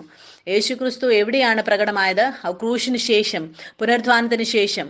എന്റെയും നിങ്ങളുടെയും അകത്താണ് അത് സംഭവിച്ചത്. പഴയ നിയമത്തെ നമ്മൾ വായിക്കുമ്പോൾ നമ്മൾ അവന്റെ പുത്രന്റെ കണ്ണോട് കൂടെ ആ വെളിപ്പാട് യേശു ക്രിസ്തുവിൽ നമുക്ക് ലഭിച്ചതിലൂടെയാണ് നമ്മൾ വായിക്കുന്നത്. മുന്നോട്ട് നമുക്ക് വായിക്കാം. നമുക്ക് ഗലാത്യർക്ക് എഴുതിയ ലേഖനത്തിൽ നിന്ന് വായിക്കാം.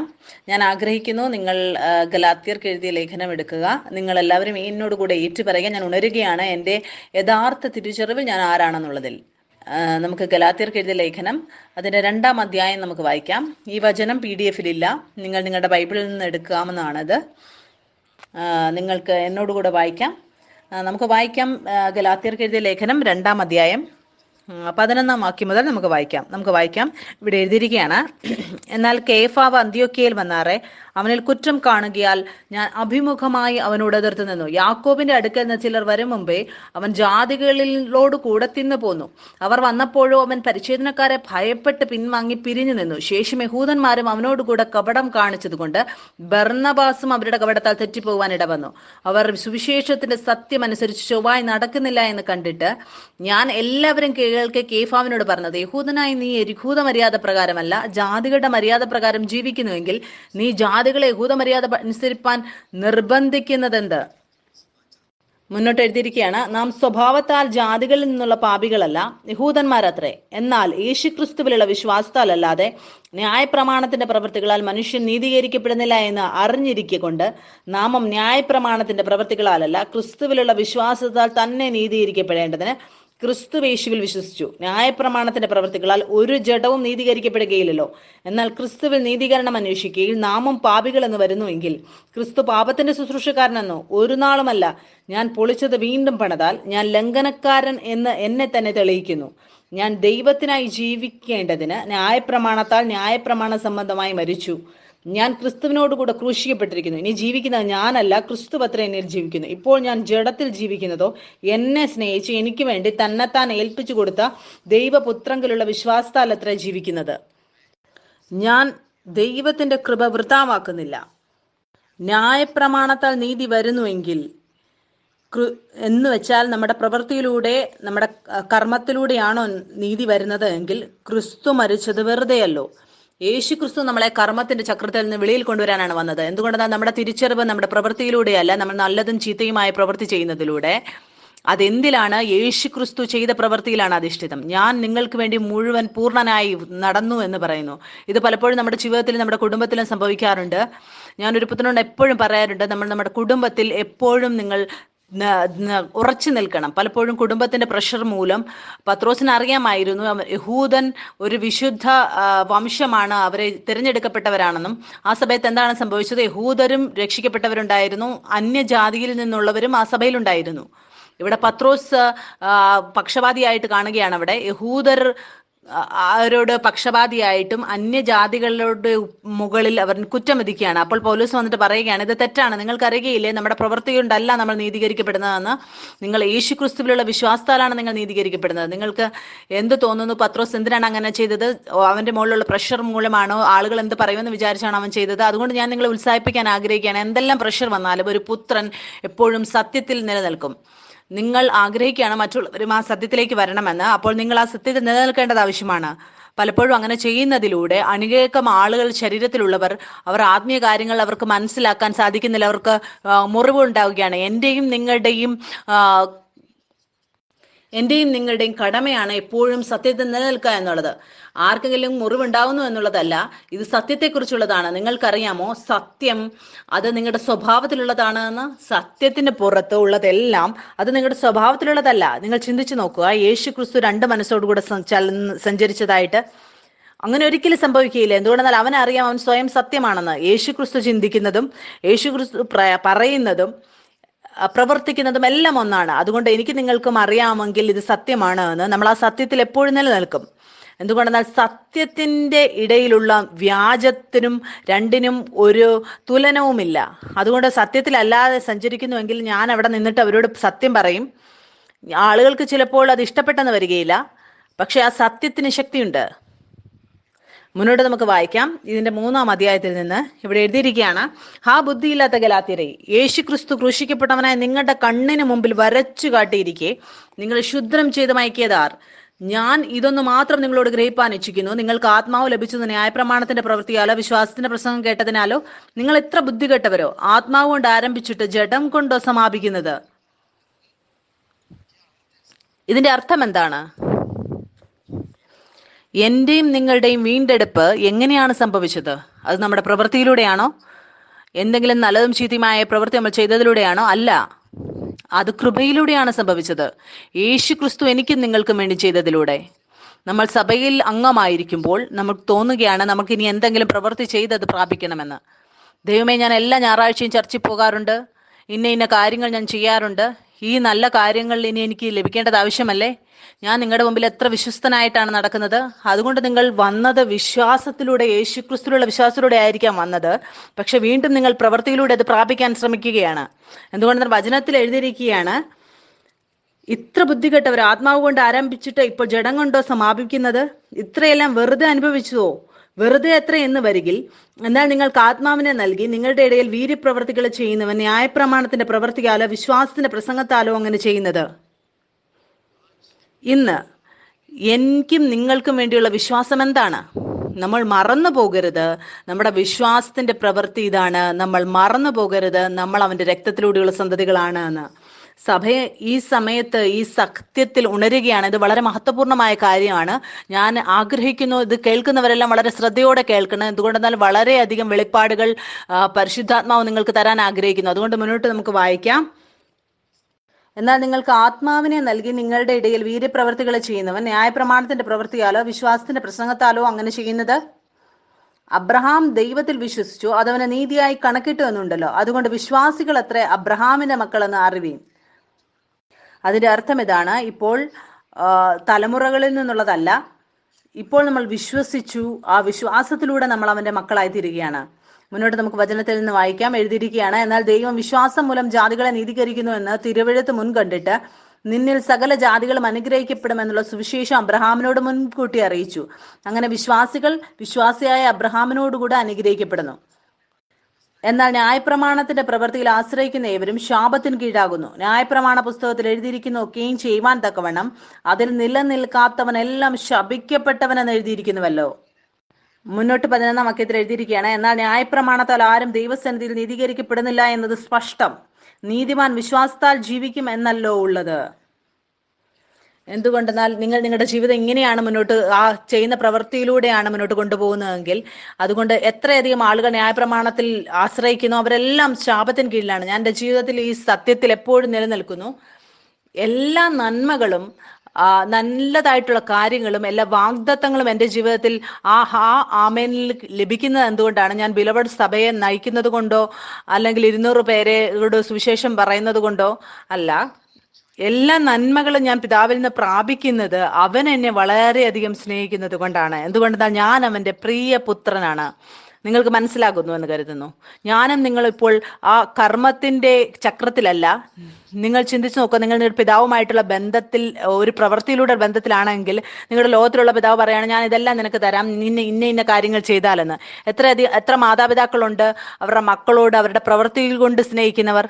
അതെന്തിലാണ് അധിഷ്ഠിതമായിരിക്കുന്നത്? നിങ്ങൾ നിങ്ങളുടെ മാതാപിതാക്കളിൽ നിന്ന് എല്ലാം പ്രാപിക്കുന്നത് എങ്ങനെയാണ്? അത് ആ സ്നേഹത്തിലൂടെയാണ് എല്ലാ കാര്യങ്ങളും നിങ്ങൾക്ക് പ്രാപിക്കാൻ സാധിക്കുന്നത്. അവനാണ് നിങ്ങളെ സ്നേഹിക്കുന്നത്. അങ്ങനെയുള്ള എല്ലാ ചിന്തകളെയും വെളിയിൽ കളയുക. അവൻ എൻ്റെ ദൈവമാണെന്ന് പറയുന്നത്. അവൻ എൻ്റെയും നിങ്ങളുടെയും പിതാവാണിപ്പോൾ. ഒരു പുതിയ സൃഷ്ടിയാണ് ഞാനും നിങ്ങളും. അവനിൽ നിന്നും ജനിച്ചവർ. മുന്നോട്ട് എഴുതിയിരിക്കുകയാണ്, മരത്തിന്മേൽ തൂങ്ങുന്നവനെല്ലാം ശപിക്കപ്പെട്ടവനെന്ന് എഴുതിയിരിക്കുന്നത് പോലെ ക്രിസ്തു നമുക്ക് വേണ്ടി ശാപമായി തീർന്നു. ന്യായപ്രമാണത്തിന്റെ ശാപത്തിൽ നിന്ന് നമ്മെ വിലയ്ക്ക് വാങ്ങി അബ്രഹാമിന്റെ അനുഗ്രഹം ക്രിസ്തു യേശുവിൽ ജാതികൾക്ക് വരേണ്ടതിന് നാം ആത്മാവെന്ന വാഗ്ദത്ത വിഷയം വിശ്വാസത്താൽ പ്രാപിപ്പാൻ തന്നെ. നിങ്ങൾക്കറിയാമോ, ആദ്യത്തെ ശാപം ആദമിന് ലഭിച്ച ഇതായിരുന്നു. ആദം അവന്റെ വിയർപ്പിലൂടെ അവൻ റൊട്ടി കഴിക്കാൻ അവന് സാധിക്കുകയുള്ളായിരുന്നു. പിന്നെ ഹൗവയ്ക്ക് ശാപം ലഭിച്ച ഇതായിരുന്നു. അവൾക്ക് സന്തതി ഉണ്ടാകുന്നത് അത് അവൾക്ക് വേദനയിൽ നിന്നായിരിക്കും. എല്ലാ രോഗങ്ങളും ശരീരത്തിൽ വന്നത്, തലമുറകളായി വന്നുകൊണ്ടിരുന്നത്, അതെല്ലാം ശാപത്തിൽ നിന്നായിരുന്നു. നിങ്ങളുടെ ഭൂമിയും അതിലെ വിളവും അതിന് ലഭിക്കുകയില്ല. ഇതെല്ലാം ശാപമായിരുന്നു. യേശുക്രിസ്തു വന്നു. അവൻ പറയുകയാണ്, ഞാൻ ക്രൂശിൽ പോയി ഈ എല്ലാ ശാപങ്ങളെയും എടുത്തുകൊണ്ട്. എന്തുകൊണ്ടെന്നാൽ ഞാനും നിങ്ങളും ഇനി ഒരു ശാപത്തിന് കീഴിലല്ലാതിരിക്കാൻ.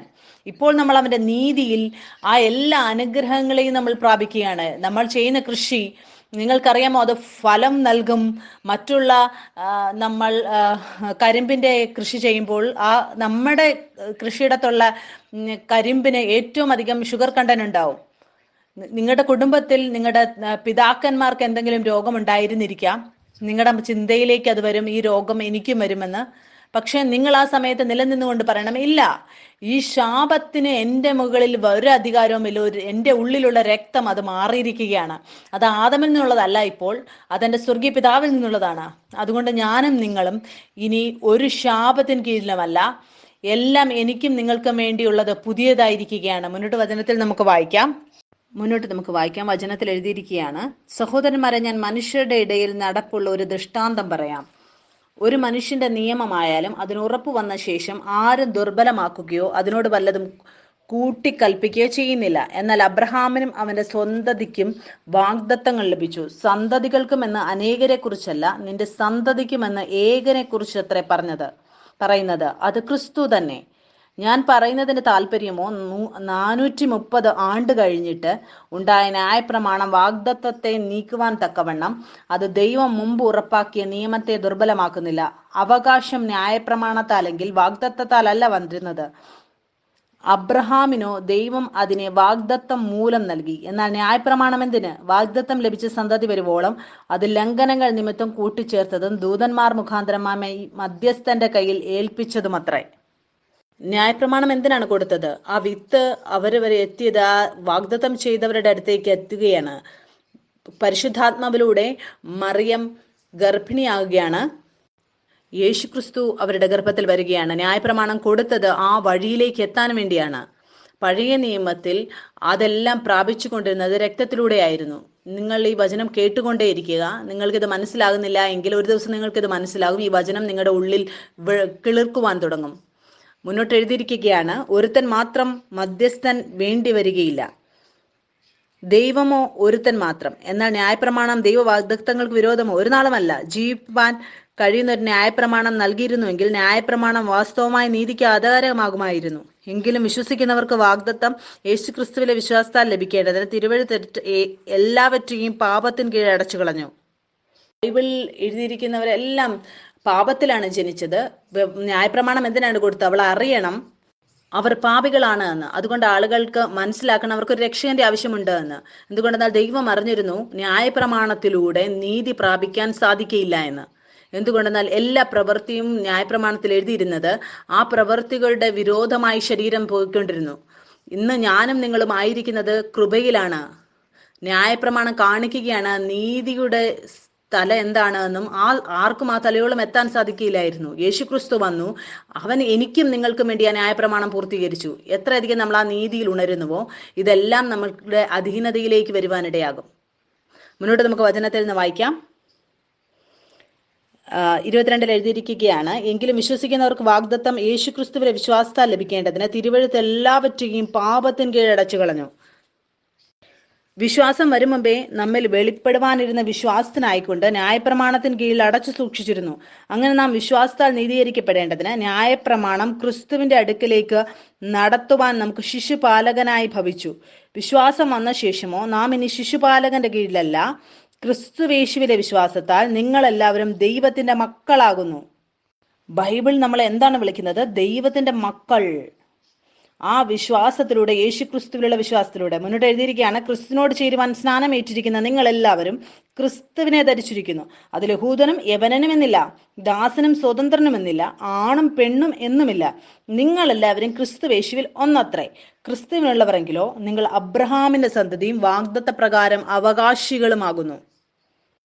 മുന്നോട്ട് 4-ാം അധ്യായത്തിൽ എഴുതിയിരിക്കുകയാണ്, അവകാശി സർവ്വത്തിനും യജമാനനെങ്കിലും ശിശുവായിരിക്കുന്നിടത്തോളം ദാസനേക്കാൾ ഒട്ടും വിശേഷതയുള്ളവനല്ല. അതിന്റെ അർത്ഥം എന്റെയും നിങ്ങളുടെയും വീണ്ടും ജനനം പുത്രനെ പോലെയാണ് ആയിരിക്കുന്നത്. ഇപ്പോഴും നമ്മൾ പാപിയാണ് എന്ന് ചിന്തിക്കുന്നുവെങ്കിൽ നമ്മൾ ഇതുവരെ അവകാശികളായിട്ടില്ല. വചനത്തിൽ എഴുതിയിരിക്കുകയാണ്, അവകാശി സർവ്വത്തിനും യജമാനനെങ്കിലും ശിശുവായിരിക്കുന്നിടത്തോളം ദാസനേക്കാൾ ഒട്ടും വിശേഷതയുള്ളവനല്ല. പിതാവ് നിശ്ചയിച്ച അവധിയോളം രക്ഷകന്മാർക്കും ഗൃഹവിചാരകന്മാർക്കും കീഴ്പ്പെട്ടവൻ എത്രയെന്ന് ഞാൻ പറയുന്നു. അതുപോലെ നാമും ശിശുക്കളായിരുന്നപ്പോൾ ലോകത്തിന്റെ ആദ്യ പാഠങ്ങളിൻ കീഴ് അടിമപ്പെട്ടിരുന്നു. എന്നാൽ കാലസമ്പൂർണത വന്നപ്പോൾ ദൈവം തന്റെ പുത്രനെ സ്ത്രീയിൽ നിന്ന് ജനിച്ചവനായി ന്യായപ്രമാണത്തിന് കീഴിൽ ജനിച്ചവനായി നിയോഗിച്ചത് അവന്റെ ന്യായപ്രമാണത്തിന് കീഴുള്ളവരെ വിലയ്ക്ക് വാങ്ങിയിട്ട് നാം പുത്രത്വം പ്രാപിക്കേണ്ടതിന് തന്നെ. നിങ്ങൾ മക്കളാകൊണ്ട് അബ്ബാ പിതാവേ എന്ന് വിളിക്കുന്ന സ്വപുത്രന്റെ ആത്മാവിനെ ദൈവം നമ്മുടെ ഹൃദയങ്ങളിൽ അയച്ചു. അങ്ങനെ നീ ഇനി ദാസനല്ല പുത്രനത്രേ. പുത്രനെങ്കിലോ ദൈവഹിതത്താൽ അവകാശിയുമാകുന്നു. നിങ്ങൾക്ക് ആ എല്ലാ അവകാശങ്ങളും എങ്ങനെയാണ് നിങ്ങൾ പ്രാപിക്കുന്നത്? ഈ അറിവിൽ ഉണരുന്നതിലൂടെ നമ്മൾ പുത്രനാണ് എന്നുള്ളത്. ഒരു ദാസൻ ഒരിക്കലും അവകാശിയാവാൻ സാധിക്കില്ല. ഹെബ്രോന്റെ സാക്ഷ്യത്തിൽ നിന്ന് നമ്മൾ പഠിച്ചു എങ്ങനെയാണ് നമ്മൾ നമ്മുടെ മനസ്സിൽ ആ ദാസന്റെ തിരിച്ചറിവ് നമ്മൾ പിടിച്ചിരിക്കുന്നതെന്നും ആ ദാസത്വത്തിൽ നിന്ന് നമ്മൾ പുറത്തു വരുമ്പോൾ പുത്രന്റെ തിരിച്ചറിവ് നമ്മൾ ധരിക്കുമ്പോൾ ആ പരീക്ഷകളിൽ പോയി നമ്മൾ വിജയാളിയാകുന്നതും. ഒരു പുത്രനാണ് അവകാശി. നിങ്ങൾക്കറിയാമോ, എബ്രായ ഭാഷയിൽ പറയും ഒരു പരിപൂർണനായ പുത്രൻ ഇതാണ്, സ്വന്തം തിരിച്ചറിവിൽ അവന്റെ അടിസ്ഥാനത്തിൽ നിലനിൽക്കുന്നവർ. ഒരു കുട്ടി ശിശു ആ ശിശുവിനത് മനസ്സിലാകുകയില്ല, നീതിയുടെ ബോധത്തെക്കുറിച്ചുള്ള അറിവില്ല. അതുകൊണ്ട് ശിശു ആരെ പോലെയാണ്? ഒരു ദാസനെ പോലെയാണ്. ഇതിനെക്കുറിച്ചാണ് വചനത്തിൽ എഴുതിയിരിക്കുന്നത്. അവകാശി ശിശു ആയിരിക്കുന്നിടത്തോളം അവനൊന്നും ലഭിക്കുകയില്ല. ഈ വചനം നമുക്ക് വീണ്ടും വായിക്കാം. ഇതിൽ വളരെയധികം ശക്തിയുണ്ട്. അവകാശി സർവ്വത്തിനും യജമാനനെങ്കിലും ശിശു ആയിരിക്കുന്നിടത്തോളം ദാസനേക്കാൾ ഒട്ടും വിശേഷതയുള്ളവനല്ല. പിതാവ് നിശ്ചയിച്ച അവധിയോളം രക്ഷകന്മാർക്കും ഗൃഹവിചാരകന്മാർക്കും കീഴ്പ്പെട്ടവൻ എത്രയെന്ന് ഞാൻ പറയുന്നു. അതുപോലെ നാമും ശിശുക്കളായിരുന്നപ്പോൾ ലോകത്തിന്റെ ആദ്യ പാഠങ്ങളിൽ കീഴ് അടിമപ്പെട്ടിരുന്നു. എന്നാൽ കാലസമ്പൂർണത വന്നപ്പോൾ ദൈവം തന്റെ പുത്രനെ സ്ത്രീയിൽ നിന്ന് ജനിച്ചവനായി ന്യായപ്രമാണത്തിന് കീഴ് ജനിച്ചവനായി നിയോഗിച്ചത് അവൻ ന്യായപ്രമാണത്തിന് കീഴുള്ളവരെ വിലയ്ക്ക് വാങ്ങിയിട്ട് നാം പുത്രത്വം പ്രാപിക്കേണ്ടതിന് തന്നെ. നിങ്ങൾ മക്കളാകൊണ്ട് അബ്ബാ പിതാവേ എന്ന് വിളിക്കുന്ന സ്വപുത്രന്റെ ആത്മാവിനെ ദൈവം നമ്മുടെ ഹൃദയങ്ങളിൽ അയച്ചു. അങ്ങനെ നീ ഇനി ദാസനല്ല പുത്രനത്രേ. പാപിയുടെ തിരിച്ചറിവിൽ എല്ലാവരും ദാസന്മാരാണ്. ആദൻ ദാസന്റെ നിന്നുള്ളവരായിരുന്നു. ആദം ദാസന്റെ മേഖലയിൽ നിന്നുള്ളവനായിരുന്നു. എത്രയധികം ആളുകൾ പാപത്തിലുണ്ടോ അവരെല്ലാവരും അവനെ ദൈവത്തിന്റെ രൂപത്തിലാണ് കണ്ടത്. യേശുക്രിസ്തു മാത്രമായിരുന്നു അവനെ പിതാവേ എന്ന് വിളിച്ചത്. മുന്നോട്ട് എഴുതിയിരിക്കുകയാണ്, അങ്ങനെ നീ ഇനി ദാസനല്ല പുത്രനത്രേ, പുത്രനെങ്കിലോ ദൈവഹിതത്താൽ അവകാശിയുമാകുന്നു. അതുകൊണ്ട് നമ്മൾ ഈ പുത്രത്വത്തിന്റെ യാഥാർത്ഥ്യത്തിൽ ഉണരുകയാണ്. എന്തുകൊണ്ടെന്നാൽ ലോകം അവനെ ദൈവത്തിന്റെ കണ്ണോടെ മാത്രമേ അവർക്ക് അറിയുകയുള്ളൂ. എനിക്കും നിങ്ങൾക്കും അറിയാം അവൻ എന്റെയും നിങ്ങളുടെയും പിതാവാണെന്ന്. എന്തുകൊണ്ടെന്നാൽ എപ്പോഴും മനുഷ്യന്റെ കണ്ണിൽ എല്ലാവരും മനുഷ്യത്തിൽ നിന്നും ഈ കുറച്ചുകൂടെ ശക്തിയുള്ളവരോ എന്തെങ്കിലും അത്ഭുതങ്ങൾ ചെയ്യുന്നവരെ അവരെ ദൈവമായിട്ട് കണ്ടു. അങ്ങനെയുള്ളൊരു ചിന്തയേ ഇല്ല അവർ അതിൽ ഉണരുന്നത് ദൈവം അത് സത്യത്തിൽ എന്റെയും നിങ്ങളുടെയും പിതാവാണെന്നുള്ളതിൽ. ആ വ്യത്യസ്തത സാത്താനിൽ നിന്നും വിതയ്ക്കപ്പെട്ടതായിരുന്നു. ആദമും ഹൗവയും ആ നന്മതിന്മകളെ കുറിച്ചുള്ള വൃക്ഷത്തിന്റെ ഫലം ഭക്ഷിച്ചപ്പോൾ കുറ്റം വിധിക്കപ്പെടുകയാണ്, ഭയം വരികയാണ്. അവർ ഒളിക്കാൻ ആഗ്രഹിച്ചു ദൈവത്തിൽ നിന്നും. ഏറ്റവും ആദ്യം യേശു ക്രിസ്തുവിൽ നമ്മൾ പ്രാപിച്ചത് പിതാവുമായുള്ള ആ ഐക്യമാണ്. മതം അത് വ്യത്യസ്തപ്പെടുത്തുകയാണ്, നമ്മളെ വേറൊരു ചിന്തയിൽ ഉണർത്തും. പക്ഷെ ഇന്ന് നമ്മൾ ഉണരുകയാണ്, നിങ്ങളുടെ പിതാവുമായുള്ള ബന്ധത്തിൽ നിന്ന് ഒന്നിനും നിങ്ങളെ വേറൊരു രീതിയിൽ കാണാതിരിക്കുക. ഇന്ന് നിങ്ങൾ നിങ്ങളുടെ ജീവിതത്തിൽ എന്തെങ്കിലും പ്രാപിക്കുന്നുവെങ്കിൽ ദൈവം പിതാവ് നിങ്ങളെ സ്നേഹിക്കുന്നു, ലഭിക്കുന്നില്ല എങ്കിൽ സ്നേഹിക്കുന്നില്ല എന്ന് പറയും. നമ്മൾ ഈ ചിന്തയിൽ ഉണരുകയാണ്. കിട്ടിയാലും കിട്ടി, വിസ കിട്ടിയാലും കിട്ടിയില്ലെങ്കിലും എനിക്കറിയാം എൻ്റെ സ്വർഗീയ പിതാവിനെ വളരെയധികം സ്നേഹിക്കുന്നു. എന്തുകൊണ്ടെന്നാൽ വചനത്തിൽ അങ്ങനെ എഴുതിയിരിക്കുന്നു. അതാണ് സത്യം. നിങ്ങൾ അറിയുന്നുവോ, ആ സമയത്ത് എല്ലാ കാര്യങ്ങളും നിങ്ങളുടെ മുമ്പിൽ മുട്ടുമടക്കുവാനിടയാകും. എനിക്കും അങ്ങനെ സംഭവിച്ചു. ഞാൻ ഡിസ്കൗണ്ട് കൊടുത്തപ്പോൾ ഞാൻ സമാധാനത്തിലായിരുന്നു. ഒരു പുത്രന് മാത്രമേ അങ്ങനെ ഡിസ്കൗണ്ട് കൊടുക്കാൻ കഴിയുകയുള്ളൂ എന്നും 2 ദിവസത്തിന് ശേഷം എന്താണ് സംഭവിച്ചത്, ആ എല്ലാ പണവും എനിക്ക് തിരിച്ചു ലഭിക്കുകയാണ്. ഒരു വ്യത്യാസവുമില്ല. എനിക്കറിയാം എല്ലാ ശബ്ദവും എൻ്റെ വായിൽ നിന്ന് പുറപ്പെടുന്നത് അത് യേശുക്രിസ്തു പറഞ്ഞതുപോലെ അത് ജീവനും ആത്മാവുമാണ്. എല്ലാം ദൈവത്തിൽ സ്നേഹിക്കുന്നവർക്ക് നന്മയ്ക്കായി കൂടി വ്യാപരിക്കും. ഇതാണ് എൻ്റെയും നിങ്ങളുടെയും അവകാശം. ഞാനും നിങ്ങളും ഇപ്പോൾ മരണത്തിന്റെ മേഖലയിലല്ല, ഞാനും നിങ്ങളും ഇപ്പോൾ ജീവന്റെ മേഖലയിലാണ്. അതുകൊണ്ട് നിങ്ങളുടെ ബന്ധുക്കളോ ആരാണെങ്കിലും അവർ ആ ജീവന്റെ മേഖലയിലേക്ക് വരുന്നതായി നിങ്ങൾ കാണുക. നിങ്ങളുടെ ഉള്ളിലുള്ള ജീവൻ ഇനി നിങ്ങൾ അവർക്കും കൊടുക്കുവാൻ സാധിക്കും. ഇത് ആവശ്യമല്ല നിങ്ങൾ എന്താണ് പറയുന്നു എന്നുള്ളത് കാര്യമല്ല, നിങ്ങളുടെ അകത്തുനിന്ന് ആര് പറയുന്നു എന്നുള്ളതാണ്. ചിലപ്പോൾ നിങ്ങളുടെ വളരെ വർഷങ്ങളായിട്ട് നിങ്ങളുടെ ശബ്ദം അവരെ വിളിച്ചുകൊണ്ടിരുന്നിരിക്കാം. അവർ ഇപ്പോൾ നിങ്ങൾ അതേ ശബ്ദം പറയുമ്പോൾ പെട്ടെന്ന് അവർ രാജ്യത്തിലേക്ക് വരുവാനിടയാകും. ഇപ്പോൾ ഞാനും നിങ്ങളും ഉണരുകയാണ് നമ്മുടെ ആത്മീയ തിരിച്ചറിവിൽ നമ്മൾ ആരാണെന്നുള്ളതിൽ. ഇന്ന് നമ്മൾ ഗലാത്യർക്ക് എഴുതിയ ലേഖനം വായിച്ചു, നമ്മൾ വായിച്ചു പഠിച്ചു. അടുത്ത ആഴ്ചയിൽ നമ്മൾ ഇവിടുന്ന് തന്നെ വായിക്കാം. ഈ PDF ഞങ്ങൾ നിങ്ങൾക്ക് വേണ്ടി തയ്യാറാക്കുന്നത് ഇതെല്ലാം വചനമാണ്. നിങ്ങൾ എന്തുകൊണ്ടെന്നാൽ ഈ വചനം വായിക്കുമ്പോൾ ഇതെല്ലാം സത്യമാണ്. എത്രയധികം നമ്മൾ സത്യത്തിൽ ഉണരുന്നുവോ, ബൈബിളിൽ എഴുതിയിരിക്കുകയാണ് സത്യം നിങ്ങൾ അറിയുകയും സത്യം നിങ്ങളെ സ്വന്തമാക്കുകയും ചെയ്യുമെന്ന്. എന്തുകൊണ്ടെന്നാൽ ഞാനും നിങ്ങളെ ഇപ്പോൾ ജീവനുള്ള ദേഹി മാത്രമല്ല, നമ്മൾ ജീവൻ കൊടുക്കുന്ന ആത്മാക്കളാണ്. നമ്മൾ പഠിച്ചു, ഇപ്പോൾ നമ്മൾ പാപികളല്ല, പാപിയുടെ തിരിച്ചറിവിലല്ല. ഞാനും നിങ്ങളും ഇപ്പോൾ അവൻ്റെ പുത്രന്മാരാണ്, അവൻ്റെ രക്തത്തിലൂടെയുള്ള സന്തതികളാണ്. നമ്മളിപ്പോൾ ലോകത്തിൽ നിന്നുള്ളവരല്ല. എൻ്റെയും നിങ്ങളുടെയും വീണ്ടും ജന്മം സ്വർഗത്തിൽ നിന്നാണ് നടന്നിരിക്കുന്നത്. ഞാനും നിങ്ങളും ഇപ്പോൾ മരണത്തിലല്ല, ഞാനും നിങ്ങളും ഇപ്പോൾ ജീവനിലാണ്. വരൂ, നമുക്ക് നമ്മുടെ കണ്ണുകളെ അടയ്ക്കാം, നമുക്ക് പ്രാർത്ഥിക്കാം. നിങ്ങൾ എന്നോട് കൂടെ ഏറ്റുപറഞ്ഞുക, പിതാവേ, ഞാൻ അങ്ങയുടെ രാജ്യത്തിൽ അങ്ങയുടെ പുത്രനാണ്. യേശു ക്രിസ്തുവെ, അങ്ങൻ്റെ മഹാപുരോഹിതനാണ്. ഞാനിപ്പോൾ എൻ്റെ ദശാംശം അർപ്പിക്കുകയാണ്, നന്ദിയുടെ യാഗം. ഇന്ന് എൻ്റെ ജീവിതത്തിൽ വന്ന വളർച്ചയിൽ നിങ്ങൾ നന്ദി അർപ്പിക്കാൻ തുടങ്ങുക. ഇന്ന് നിങ്ങൾ പ്രാപിച്ച എല്ലാ ജീവന് വേണ്ടിയും. Thank you, Jesus. It's by your blood that you made us right with God. I thank you that now we no longer, he's not God, but he's our Father. We've come back home to him, that we're sons of your blood. And we receive all inheritance, Father, because of your righteousness that is in us, Father. I thank you that we're under the law of life, and all things are working out for our good, for each son's good, because of how worthy your blood has made us, Jesus. Amen. Okay, so newcomers, stay with us, new sons on Zoom. I'll